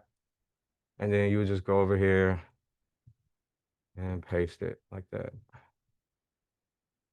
I pasted it twice, my bad. So like that. So now you got all these SREFs stacked up. These are real legit SREFs. These aren't SREFs from like a database that's like just been sitting around or something. These are like ones that probably I took off the page a few days before I started adding that ability. So these are fresh. So that's the pretty cool thing about that. It would have been really laborious doing all that one by one, but I was glad I could use the powers of AI to find a way to, harness them all in bulk depending on what I'm looking at. So that's pretty cool. So let's go back to the create tab. We're gonna let some of these go through. This one's pretty cool. So let's just read this. Cool prank cannon, right? Every prompt is gonna come out with a title, and it's gonna be with a colon after it. So it's gonna have a little title to it. Cool print cannon. A handprint emerging from cool beam with shrink motion sharpened by filter, infused with ice, rendered in a color palette of forest greens using expressionism technique. Very, very unique prompt, in my opinion, right? And this is pretty cool. This is a pretty cool handprint. So I really like this. It threw a lot of different elements up in here. So this would be something I would probably start with a mood board from. So if we was just working with this, like this, right? Got a lot of double exposure going on too. And all these SREFs at play as well, right? We can go ahead and do this, turn this off. Oh, I got my mood board on too, so I cheated. My bad, guys. Let me go ahead and just do that. I'll take my mood board off. I didn't see I had that on. So let's run it. I want to get like a real, what you call it of it. Did it again. Give me a second. I was running Will's prompt. I threw mad mood boards on with Will prompt. I got a lot of mood boards. So it's a few that's still checked. But that prompt was kicking. So yeah, let's just go ahead. Let's just get rid of that. We don't really need that. Yeah, and let's do that. So yeah, that's a better representation of the prompt. We're gonna run that. And then we're gonna run this without the SREFs too, right?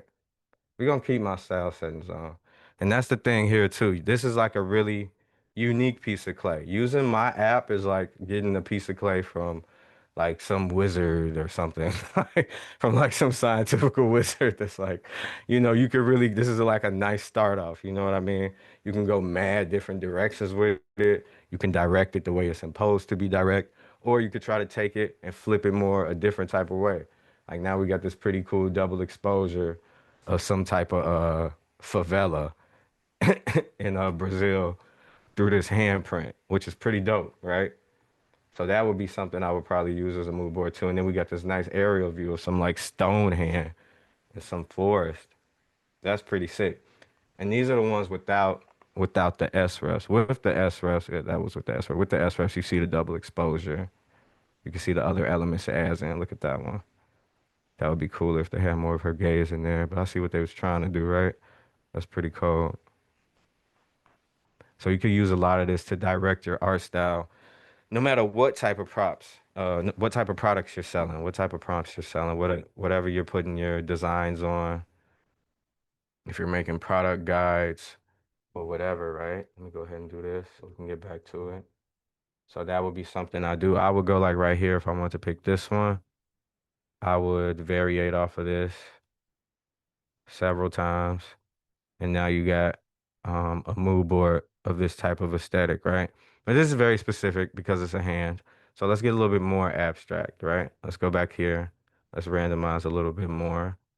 And let's scroll down a little bit too. So I want to show you slowly kind of what this does. The part up there is solely the part up there, right? And there's a lot more into this. It's more of a suite, right? Right here, something pretty cool I added is a color palette forge. So you click on this and it opens up an entire shader, pigment picker, everything, right? You can go back and forth through the spectrum. You can even type in the different variances of the RGB spectrum. Then it also has a color picker on here too.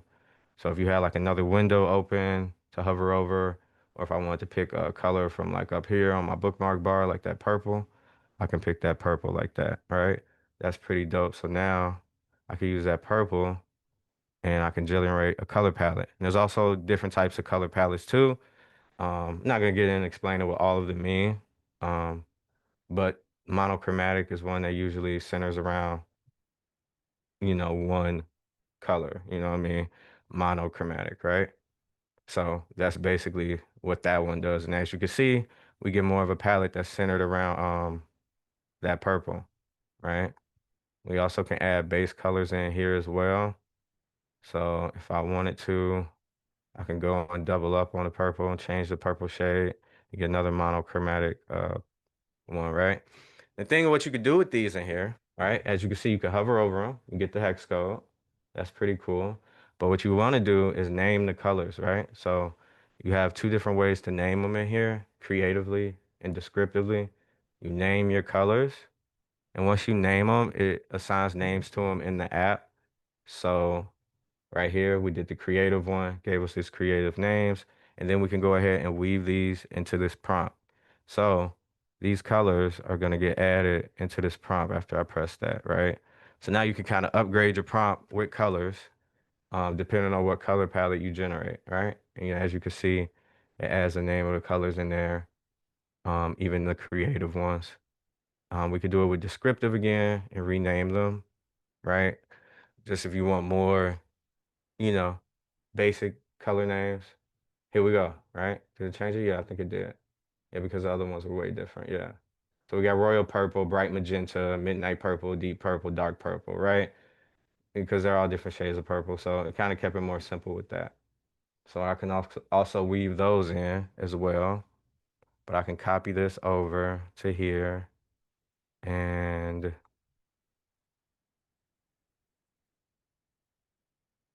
I can go paste that up into here.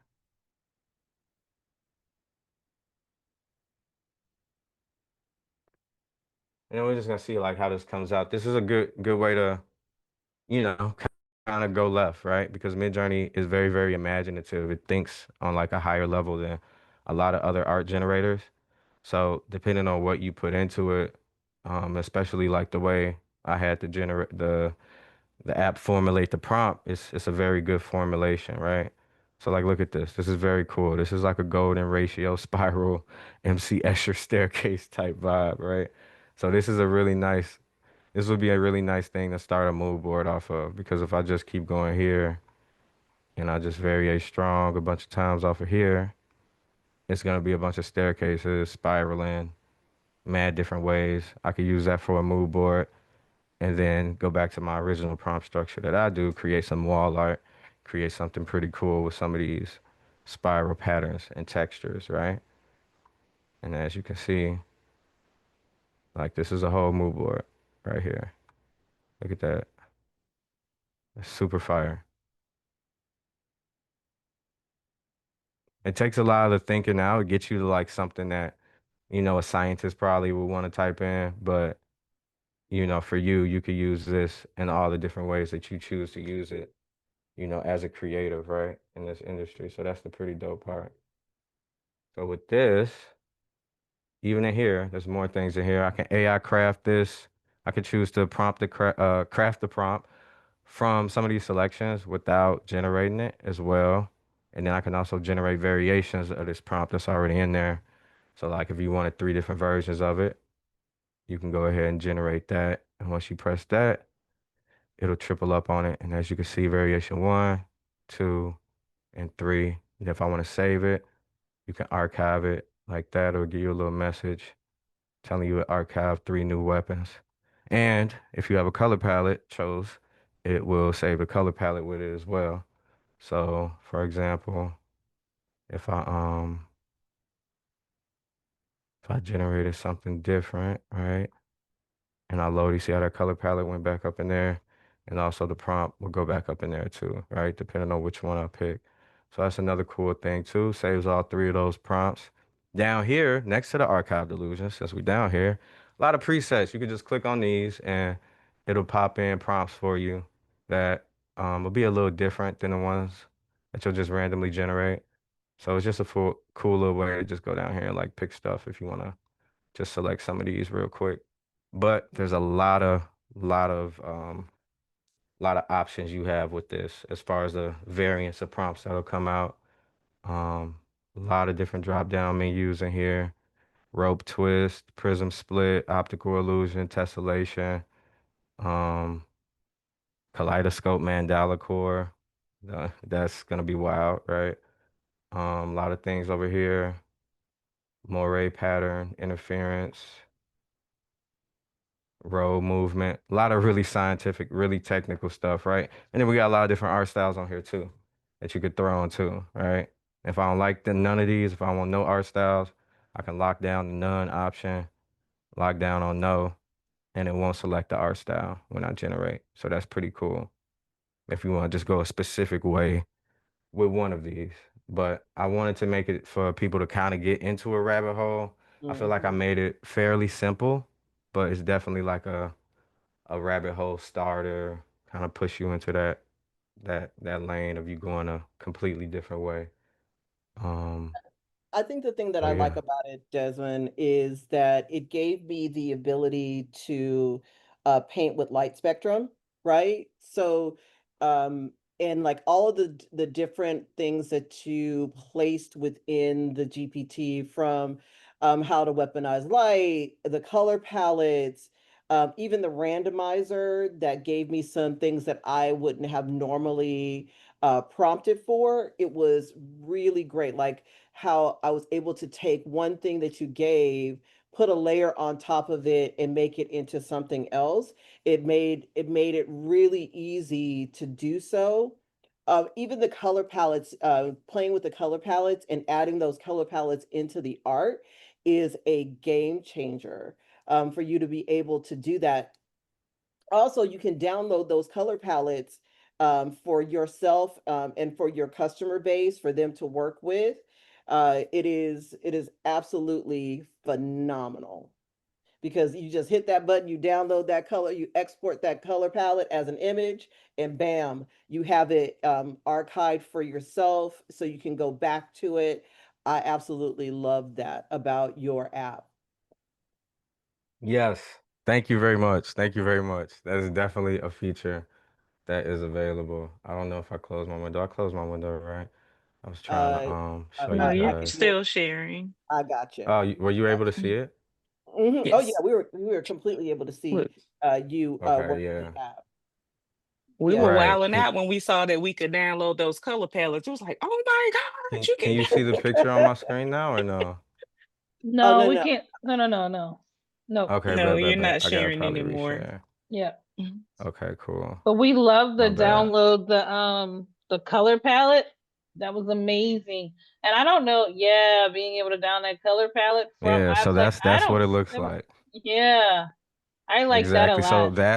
that's how I was trying to think about the people who probably aren't using maybe something that picks up on little nuances like MidJourney, or using something different. You got these hex codes here, you got the name of the colors, and you got the whole color palette. Like this is a nice little gradient we made right here, but you got the That's nice nice. the color palette right here, so you can go in here and crop this out, you know what I mean, or throw this exact image in there and use this as a style reference as well. You got that ability no matter what, even if you're generating in chat GPT, nano banana, I wanted to keep it extremely versatile for everybody. So yes, that's really what I was thinking about when I was creating the app that I made. So I'm glad you guys enjoyed it. Oh yeah, we definitely enjoyed it, and we definitely have fun working with your app. Uh and Martine, do you should Yeah, you should you I'll should go first. Yeah, perfect. I'll go. Yeah, I'll go first. So let me share my screen here because Hmm. I really love this app for a lot of reasons. Totally missed the SREF section, so then I had to go back and do some rerunning. I was like, oh, you can catch that. So the way I looked at this app was so one of the things that Regina's always taught us is that working with Midjourney's tools is like working with a paint palette. And I view this specific app prompt generator as a paint palette. That's how it read to me.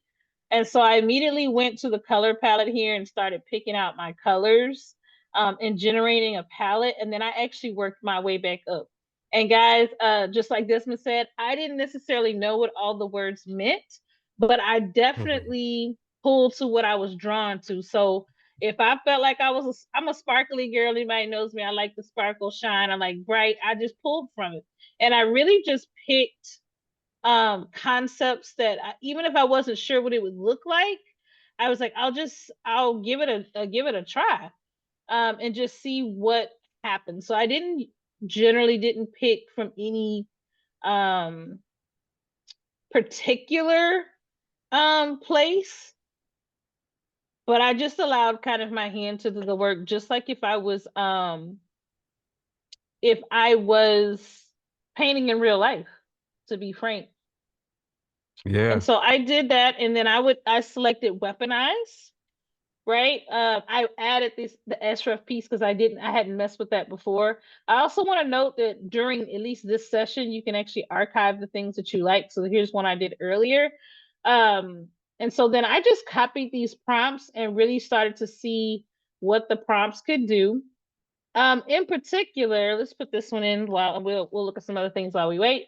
So let's go back a little bit, and I'm going to show you what some of my first renders were, which I was like, oh, this is something special. So these are my very, very, very first renders with his prompt generator. I immediately went, this is wall art, this is TV art. I love it. It's amazing. I can change the dimensions on any of these, and I automatically have a product. If you run a channel that has Suno, or you do anything with music at all, you could literally take these, turn them into the right dimensions, and you immediately have ready to go art. Now, as I began to navigate through, so I pulled the crystal, I believe, the crystal and the bubbles gave me these, and I really, really loved what this abstract piece brought me. But those of you know, when it comes to like, I really try to get the art to do what I wanted to do. And so here's what I did with his prompts. Right before his description that I pulled from the prompt generator, which is this part, I added an African American woman standing boldly in a pink suit against the background of, and here is his prompt. Okay, so I decided to allow this piece to be the background of my central character. All right, so if you're trying to think through how can I use this prompt generator, this is a wonderful opportunity to discover and create designs that look 0% like anyone else. So this prompt together, so I have Desmond's work here from the prompt generator. This is what I added. And the key word is whatever the subject you want, a background of, that's really all it's about. And so it gave me these. And I was really, really happy with the results. They look very, very different, very, very unique. I really love that. You've got this light centering on her face. You still have the abstract pieces behind her. But if you notice, they kind of weave and blend in. We even see some of the abstract aesthetics in her blouse. Same thing here. We've got the lightness, but we still have a lot of those shapes. The jewelry is beautiful. Like I thought this was lush and fresh and something I really hadn't seen before. And so for me, this became a back and forth of kind of playing with these two concepts between the art and what else I wanted to bring into the art. Oh, I love those. Here's another round I did where I went back and added, I gave it context, so I gave it a subject. That's Just to fire. kind of test out and see what the two would look like coming together. Side note, cheers to you, MidJourney. If we have any MidJourney folks, I know they're out there watching, because y'all braid game has been look at these braids, y'all. We just need to take a moment of silence for the braids. If y'all have been doing AI art a while, then you know braids were not braiding for a long time. But all of these, this set is my combination of the experimentation that I did with Desmond's app and just adding just a short little bit to the prompt. Because I'm a subject girl. I like subjects. So I just wanted to see, could it work? And y'all, chef's kiss, it worked. They still look ethereal and light and unique. It's even showing up in the way the gold is hitting her The face, makeup, yeah. The right? It's makeup, even the shade of the makeup, yeah, that's right, fire. right. So Yeah, and see you guys, that's awesome. I'm sorry. oh no, you're good, you're good. I was really, really impressed with this tool and what's possible with it. This is a great way to really stand out in your space, because no matter what, there's not a single person, not a single one of us is going to have the same art. Nobody is. Nobody is. I mean, the way that I prompt versus the way that Martine prompts versus the way that Talya prompts, the look of your art is going to be completely different using the spectrum of light and all of the things that he has with the color palette, like the color palette that you're going to choose, we all of us are never going to choose the same color palette. You know, we could maybe choose the same, but he has so many options in this GPT that I mean, this app, because we're so used to saying GPTs, in this app that it's endless. It's an endless, it's just endless. Talia, do you have any art that you wanted to show that you did, or should I just jump on in? Oh, my bad. Real quick, let me show the prompt I did right before the one I did live. Oh yeah, that's Can right. Make I sure, say something yep. really quick too? Oh yeah, go ahead. Yeah, I also just like Will, I bumped my head a little bit too, so that is 64% off right now in my store if anybody wants to pick that up. So Ooh. yeah, I appreciate all of you guys. You guys are great. Thank you. Don't walk but run. That's all I'm saying. Do not walk but run. Yeah, you definitely run. Now, I didn't catch the SREF part, so I just want to point that out. This is these have the SREFs in them. Wow. So this is with the SREFs, the ability to pull in multiple SREFs. And then this is the one I did live as a part of this call, which I can't wait to play around with this and see what I come up with next. But guys, and I'm gonna probably keep saying this all season long. People are looking for opportunities for comfort, for peace, for relaxation, for rest, to meditate. So thinking about how you can bring this art to life to help people with those processes, I think is going to be key. That's it for me, Regina.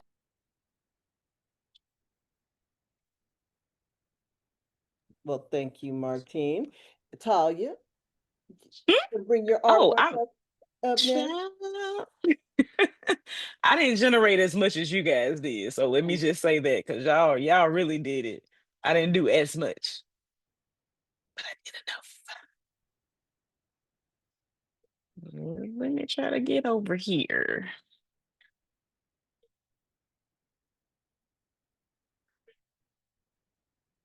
Can y'all see my screen?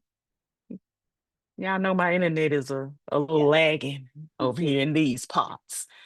But these are some of the things that I came up with from his GPT.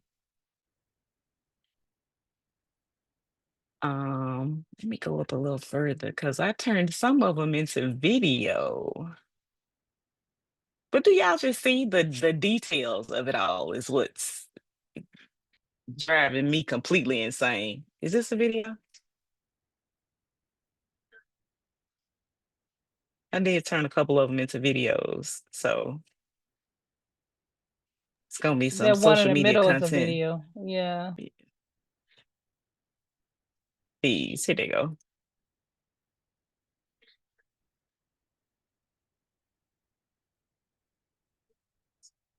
Well, yeah, I see my internet is moving slow, but it's because we're on Zoom. But just imagine what this is gonna look like as some Oh, it's social media rotating. content It's with a little with a rotating. little with a little music and a little Yeah, it's rotating. little bit of pizzazz. But yeah, I mean, everything about this GPT is amazing. And these images here that I got with the woman, like I just added the word face to it or something, and that's how I ended up getting um the actual models in here. So yeah, this is an amazing GPT. Like I can't wait to go back and play because I didn't do anything with SREFs either. So now I gotta go play with SREFs. So y'all not gonna put me down no rabbit hole this evening. I'm just telling you. I got stuff to do. Well, I But know that amazing, Desmond. it Amazing. this app is amazing for people who love light and fractals and all the things, light therapy, all those things that you can actually start whole YouTube channels about. This GP this app got it. This app is an amazing app to work with. So let's get into it. I had some fun. Let me make sure I'm sharing my sound. Um, boom. And let's go. All right. So I had some fun with his app. Let me take you guys down the Regina rabbit hole. This app is phenomenal. Come on, MidJourney. So MidJourney is still rendering. As you can see, I was still playing with it as we are having this conversation. So the way I started and the way I came about using his app is I decided I always start with my process with going through random. I want to see what the app does in a random choice. So it got me because I love crystals, and that's the first thing that came out. So it was like, hey, Regina, let's give you something that is crystallized. Then I started playing with it a little bit more, and it started to give me different things for color palettes, different choices. But when I got right here is when the whole thing kind of opened up for me. So it actually went into that whole, like I was starting to talk to you about fractals and light usage. It went into that. Then I got with Martine and we started talking about what else could we do with all of these, and she started giving it a little bit more direction. And as you see, look at the vibrancy of the color choices. This is another color palette that I decided to do using the app. Then we started giving it choices, right? What could we do? How could we move it? How could we have fun with it? She started to talk about uh, phone app, phone wallpaper. Then we started, as you see, I went to the 9 by 16 and started to try to do some of that. But then I started going out and figuring out like what are the limits of this app. Um, Look at that with the eye. All of those things are going on. Then I started adding um, people into the art using, what I did was I used the exact same prompts that I had used prior, but I put, with an African American woman. Then I started playing around with different color choices. I used the eye, decided to do some things with that. Love, she's my favorite. And the black and white is my favorite. So just kept playing around with what I could possibly do with it and figuring out what was the next thing for me. And the next thing for me is always going to go to MidJourney video. And because I love to do basically the where you're it's just very, it doesn't have music, it's more about sound and relaxation. So most of my videos, if you've ever been on my page, have have a lot of sound. uh, You haven't planted a single seed. How can God water what you won't sow? okay, Hey, who's hey, that beautiful in the souls. background? Welcome to Mindset Monday. Okay, yeah. I was like, I don't know what's going on. Okay, all right. For Let a me go second, I back. thought it was yours. I was Yeah, like, I thought it did she was put yours some? too. No, that was, you're like, what is happening? Yeah, so this is what I do with my videos is to just basically have a relaxation thing for my videos. And then, as you can see, I started playing with high motion, low motion, with MidJourney, and then just kept coming up with different aspects and imagery using his app. And this is like using high motion video for MidJourney. So as you can see, the movement is very, very fast. Most of the time, if you guys see my videos, they're all done with low motion because I like that slow, methodical look. But I just absolutely love what this does, right? Absolutely phenomenal. So I got to a point where I just wanted to play with um, using the same prompt. So this prompt and this prompt are the same prompt, but one has African American woman inside of it versus just the prompt itself that came directly out of his app. Same prompt, just has African American woman in front. Then the light ring, that orange light ring, has African American woman in front. And these are the images that I got. This is the video. It is fantastic. Love all of this. So we decided that we were going to play around a little bit more. Remember, I was telling you about the eye. I turned it into a video. You can do a Windows of the Soul kind of thing for to have the eye. And then same thing I did with the crystal watch. Put woman in front with the orb, put woman in front. Then here is the video.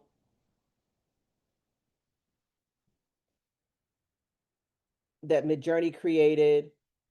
So your art is completely different than anyone else's art. This is completely viral. All of these things that I'm playing with and showing is a completely different concept of what you would normally see. Absolutely love this.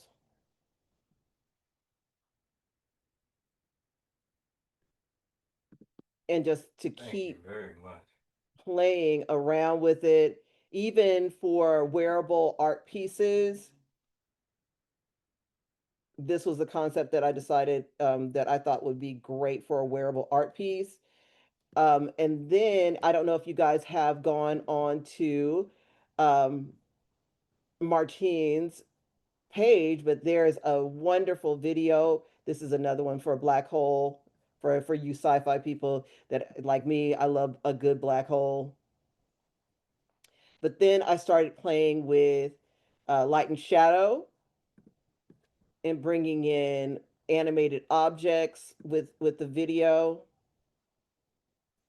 So I took the one image and then I created another image with it. Then here are his bubbles. And then this is the same image, but with another view. And of course, I had to do Christmas trees, used the Christmas trees. And then this is the last video for MidJourney. But where this really shines is when you move all of these, this is with the SREFs.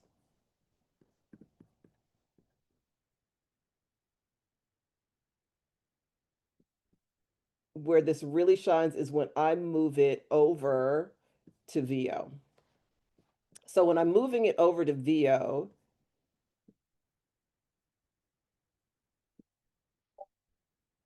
I'm able to do meditative, movements and bring all of that stuff in. I absolutely loved that. And then here's another one. So I'm using the same MidJourney video, his same prompt, and I'm still getting this.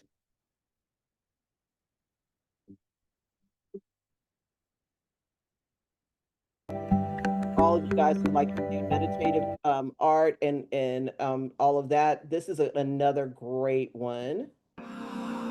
So this is what it means to truly see. So this is what it means.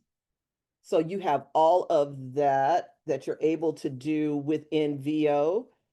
And these I rendered right. I don't even know what these did. I just rendered this one.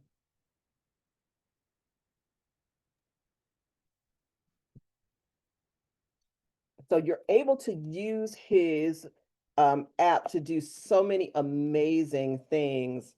I just absolutely love working with it. So all of these are really kind of meditative videos. If you guys know, I love doing that kind of work over for my YouTube channel. So have fun with it. Bring all that in. His app is absolutely phenomenal to work with. And it takes your limitations of just using art as you would normally do. You can actually, for those, basically we're blending different styles with his app. So it's absolutely phenomenal. So thank you, Desmond. So what did you think, Desmond? Man, look, I appreciate y'all. I really appreciate y'all artistic perspectives for one. I appreciate y'all how y'all gave me the live on helping me sell it and talk about it more too. The way y'all talk about how I could go into the products more and things like that. That's definitely a lot of you real use cases you can just do straight out of there. So I really like how y'all threw that in there. I appreciate that. I think that's awesome. I like what really all of y'all did with it. The way it was on the hair, Miss Martine's, the way that Talya's came out with the reflection she had on hers, and then what you just showed, it was pretty fire. I'm not gonna lie, this was dope. Um, I do wanna, I guess I can show really quickly. I want to show my mid-journey too, because that's basically what I do with it. What you guys were doing. So yeah, you can see, right? Yep, it's Nice. showing now. Okay, cool. So yeah, that's basically how I made these mood boards. Let's refresh. It's doing a lot up here.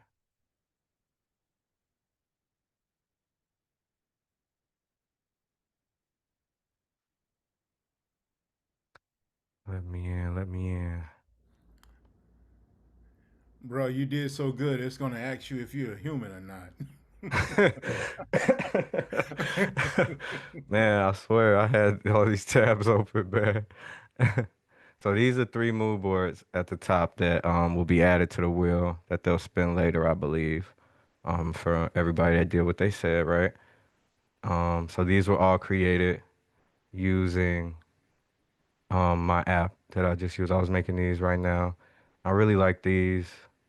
It's kind of like sandy concrete with the perspective of the light, especially ones like this one.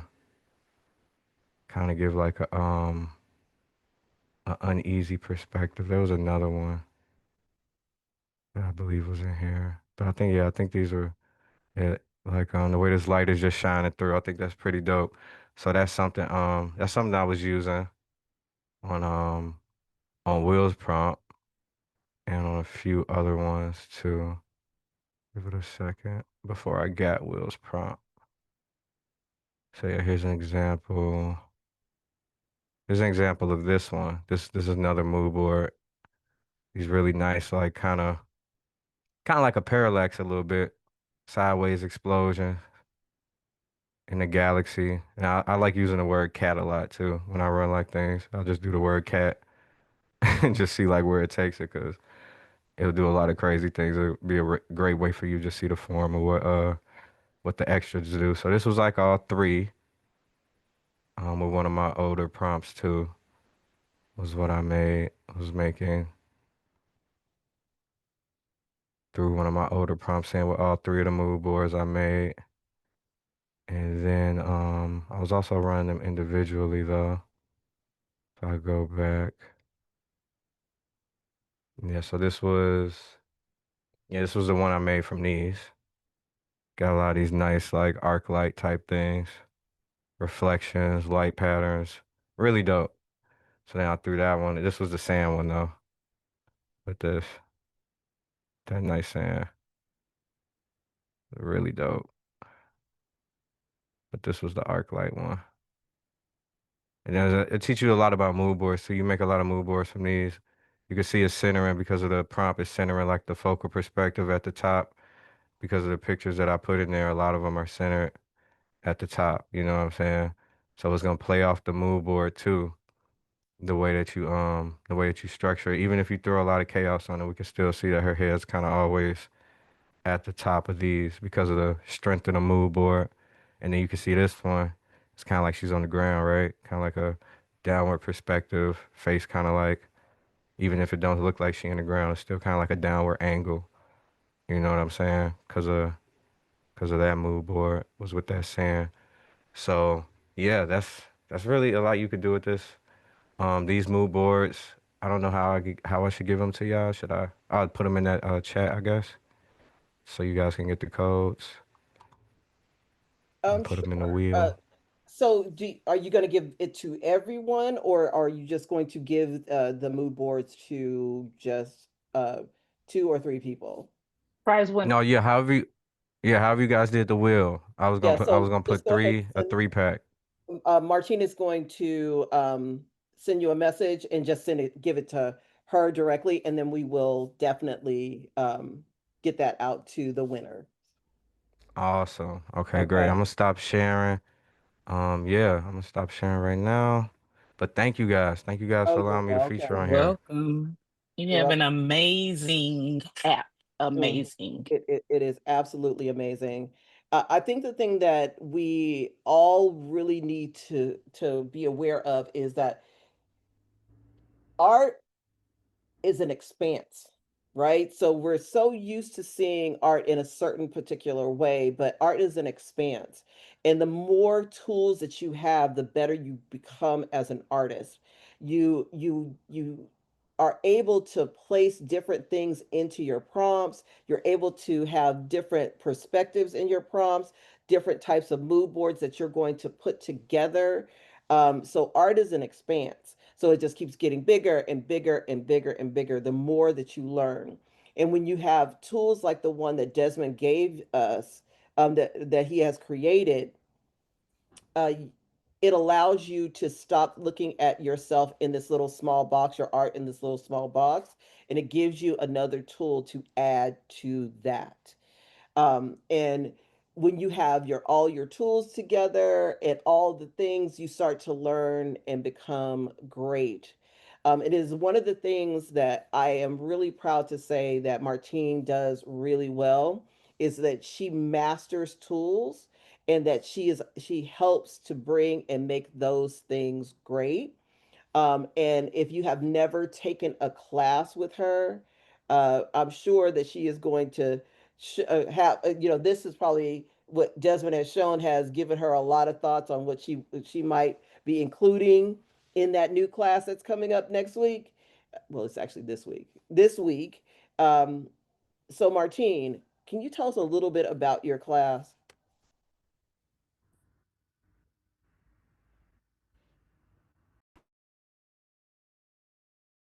So absolutely, I'm super excited about my upcoming class.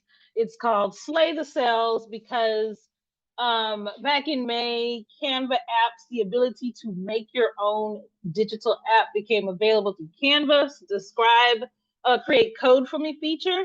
And now it's time to bring this to life. So I'm going to be teaching a Canva AI workshop. Let me talk about who this for. If you've never created a Canva app, and you want to, this class is for you. If you have experience creating a Canva AI app, this class is for you as well. I'm going to be showing you not just how to create a Canva app, but I'm actually going to walk you through my specific workflow. And in particular, um, you're going to end up having a custom GPT that's going to help you create strong, good quality prompts. That has been the theme all night, and I hope this is hitting home for you. The better the prompt, the better the fill in the blank. And in this case, it's a Canva app. I'm going to drop the link.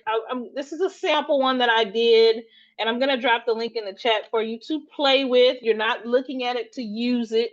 You're just looking at it as a means to learn more about why you should use a Canva app and how it should help you in monetizing your business. All right, so this is a Canva app that I created to introduce my audience to what Canva frames are. And for them, I had 3 classes that they can go to: a level 1, a level 2, and a level 3. So from a monetization standpoint, this app is meant to do 2 things: help them determine what they should purchase based on their skills, and 2, help them understand what the product is. So the way this Canva app works is they read at the top, kind of learn a little bit about what a Canva frame is. Then they can actually click on these links, and it's going to take them to different TikTok videos I previously made to give them a better sense. And then they also have the option to take a quiz. They will answer these questions based on their own skills, their own needs, kind of where they are. They'll do these questions, and then based on their responses, the Canva app will actually suggest for them which level they should start on. Why does this help with monetization? First, it helps them make the best purchase. You always want your customer to make the best purchase possible. And so this little mini quiz helps them do that. Your customer appreciates it more. And in this example, they're going to be offered level 1. Well, if they have a great experience with level 1, and they appreciate not being convinced to buy things they don't need, they're more likely to purchase level 2. Okay? So after they take the quiz, this person had their level 1. They can also look at all of my course offerings. All right? So here's strategy number 2. I put my Canva app before I put my classes. So this is this entire class series. My Canva app comes first. That's strategy. I don't want a person to have to figure it out by looking at each course.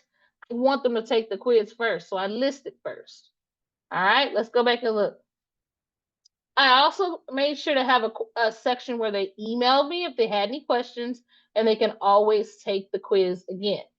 Remember, any tool you build, either you need to sell it or it needs to support the selling of your products. So in this Canva apps course, I'm going to be doing a couple things. First, if you don't know how to make one and you've been wanting to really make one well, this is a great class. If you've already been making them, but they've maybe been sitting on the shelf, or you need some strategies on how to help make money with the Canva apps, we're gonna do that. The course comes with a custom GPT plus 80 plus ready to go prompt ideas, things that you haven't even thought of yet, so that you can get your knowledge and your skills off the shelf and into your clients' hands. I also have a discount, but you do have to be a member of my community. It can be found in the calendar. I'll drop the link again to my community, but the only way you can get the discount for this class is in the calendar. So I'll do 2 things. I will drop the link,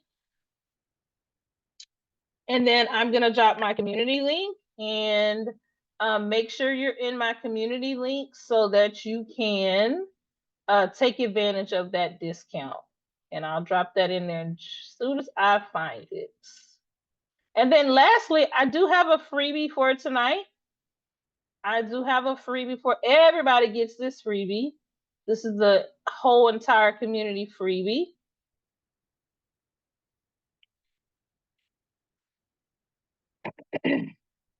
Patreon subscribers, remember to go to the Patreon to access your course code.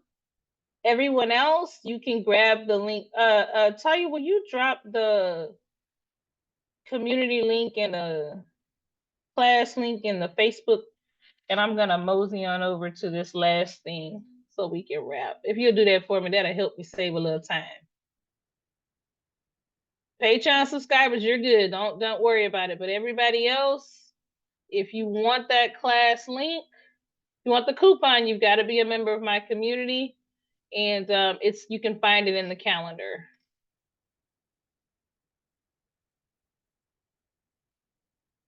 All right, last but not least, your freebie for today.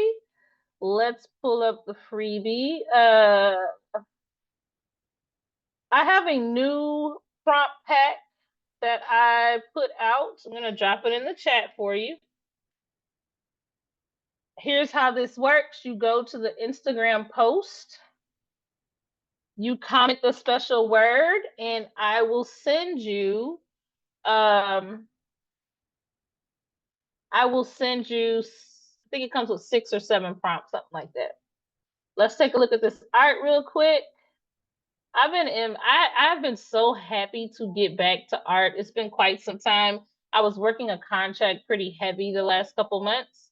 And so I just haven't been able to be the art girl that I got into it. I got into this thing for art, and I haven't been able to be that girl the way I wanted to be.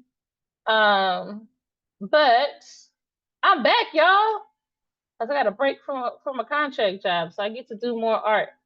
So this collection is called the Fall Rapture. It supports Talya's. I use Talya's Canva app as kind of the baseline um, foundation for these prompts. And so essentially, we've got vibrant colors, you got texture on the skin, you've got inflections of emotion. I really tried to play into some emotion here. So the prompt pack that you will get has all of um, the images you see, all of the prompts. You do need to comment green. The word is green, and you've got to make that comment on the Instagram post. That's how you're going to connect to that free prompt guide. So you're going to do what all these other folks have done.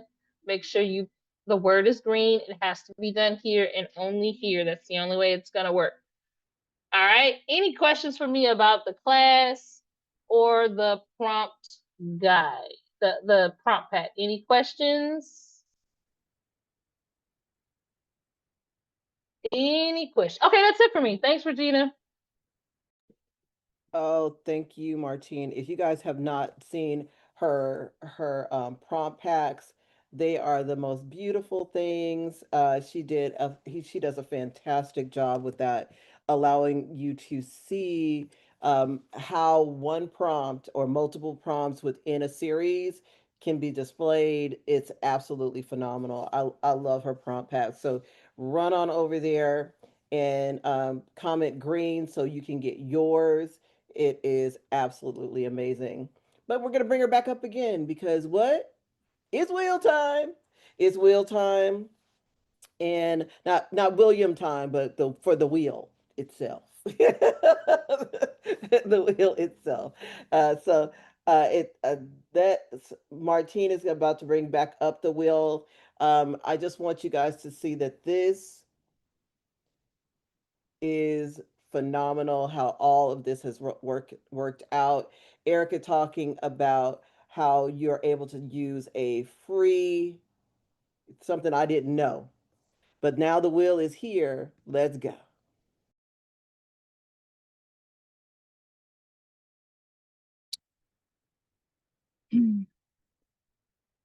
So, Erica is giving away 3 different things. So, I guess we spend 3 times for Erica first. Yes, ma'am. Martine, we lost the wheel. There we go.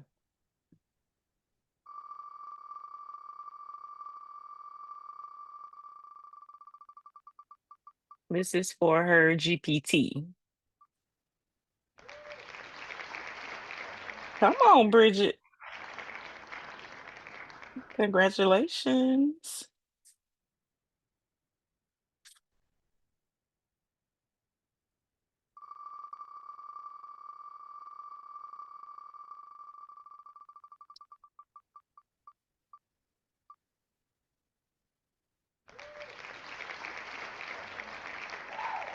All right, Miss Diane, this is for her class. Miss Diane Skinner, you won the class. Next one is for a 45 minutes one-on-one, I think.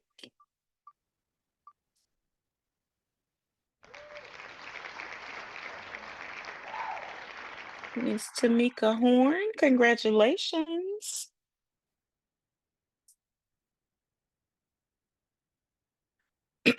So up next, Desmond is giving away a 3-pack of mood boards.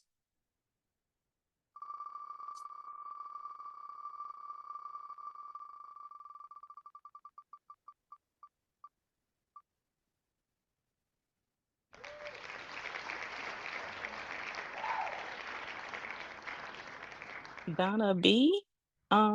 What's your last name, Donna Donna? B. Shout out to Donna B. That's awesome.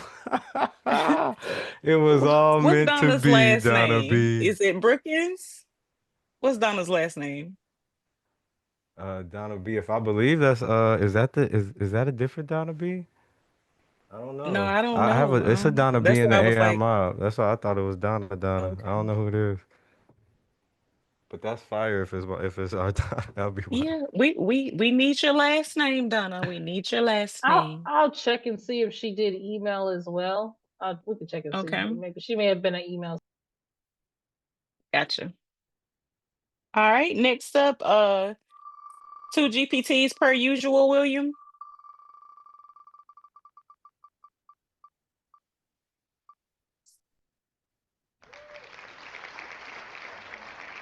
All right, Danette Hicks.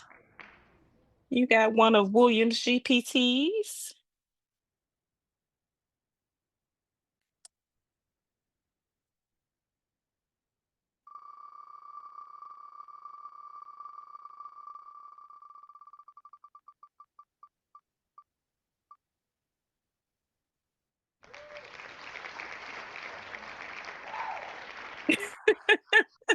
No, that would be me, I guess, because I shared to the.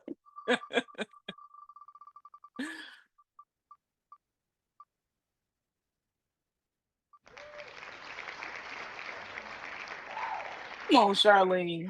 I tell you what, Charlene gonna win something. You know, she gonna win something. All right, so I'm gonna give away one of my Canva apps that we just did. Um, called the Memphis Muse Prompt Composer.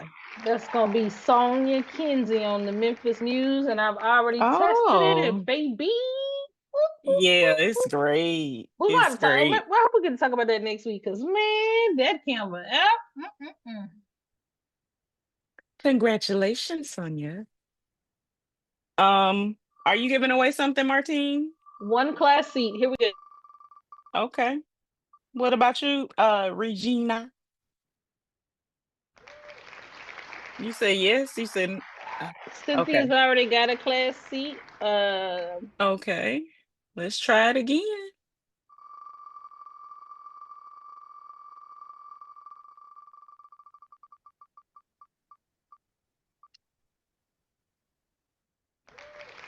Miss Greta Thomas. Hey, come on, Miss Greta. Congratulations. You're gonna love this class. So yeah, you got a good one, Miss Greta. All right, so Regina, you're doing what you doing? I don't know which one. You gonna do a Canva app or you gonna give a class? What you doing? I don't know. I said I got to find my way back. I was off putting Oh, okay. this stuff off. Okay. Yes. I am going to give out a Canva app, and it is going to be which one? I have two. Which one? Which one? Which one? Which one? I think I'm going to do the AI art composer, my very first one, the one that gives Mm-hmm. look. Yeah. Yeah. Yeah, I want that one. Okay. Oof. That's another one. Because Ooh. they got words in there. That's another one. That's like Linda's. It had words in there I would have never even used. Like, just wouldn't happen. All right, Miss Ramona. Ramona Greer, congratulations. All right. That is all that I have. Do you guys have anything else that you want to throw out there this evening? I don't have anything else. I think that is I do actually. I do. So, guys, tonight was a night of newbies. Please give these newbies a good hand of applause. I was so yay. happy to see both Desmond and Erica in the space. So I'm gonna drop. I need to take a moment to drop the link because I really want to keep you guys encouraged when it comes to showing up and being a panelist on Sunset TRM. This is a way for you to practice talking about the products you have to offer in community. Okay. It's an opportunity if you've never made a sale and all this time you've been thinking, is this real? It's Mhm. real. And It's real. there's an opportunity for you to start earning income on this thing you've invested in. We love what we do. If you've noticed, panelists are the biggest part of what we do here. Okay. So Fill out the form, people. And if you have filled out the Come on form, but over we haven't here. seen you, fill it out again. And if I may or may not have been saying to you, you need to do Sundays with TRM in the mornings during morning motivation. They know who they are. They know who they are. That's why I'm saying it, because I've said it multiple times. Come on over. The water is fine. The water is fine. The Come water on is and share your amazing, gift. actually. Come on over Yeah. here. The people said they Share. didn't see our t-shirts, but these are old shirts. It say suspect loves Sundays with TRM. Whoop. Yeah. These We've are our had them a old while. shirts. We've had I them think for a this is the while. It's first time for us to do time. a redo. We It need to is do time for we need new shirts. We we need need new new shirts. shirts. I got a new idea too. I'm excited Mhm. about it. Awesome. Yeah, y'all come on over. Come on and be panelists. We've got spots open later in October. Kind of booked right now, but we got some spots open. We'd love to have you. That's it for me, Going into the Regina. fourth I'm sorry. quarter, you need this push. Come on through. Okay. Yep. Going into the fourth quarter. I know you got products that you're getting ready for Black Friday. This is the best place to be. Okay. Come on over here and let the people know what you're going to have available for Black Friday. All right. That is all I have this evening. Erica, my little sister, thank you so much for coming through. Desmond, that app is 10/10, okay? 10 out of 10, I do recommend. All Thank right. you guys for having me. Thank you so much. William, oh, you're very welcome.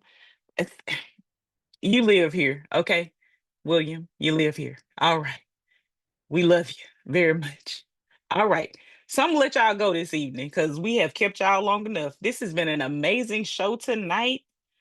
We cannot wait for you guys to be at Morning Motivations with with Martine Monday, Wednesday, Friday.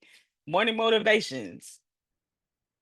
Monday night, we got Real MidJourney quick, Mondays with Regina. real quick, Mm, Talia. Desmond, are we friends on Facebook? Because we need to connect. We might have to do a Definitely, project bro. together. Yeah, Yes, for sure. I'm gonna make sure I yeah. add you right now, for sure. Okay, appreciate it. I mhm. got you. Come on through. Y'all Connection. see that? Y'all see that collaboration over competition? Y'all see it happening right before your eyes. We keep saying it, but now y'all see it. All right. So, Midjourney Mondays tomorrow. Monday, Wednesday, Friday, morning motivations with Martine. Tuesday, you got me. Color me calm. Well, relaxation and conversation. That's how we do it on Tuesday nights. All right. Who got a class coming up? Martine got a class on Saturday. Mm-hmm. And then we're gonna start this thing over on Sunday again. But y'all have the great rest of y'all's evening. And I love y'all. God bless y'all and good night. Bye-bye now. So long, farewell. Love we to sing goodbye.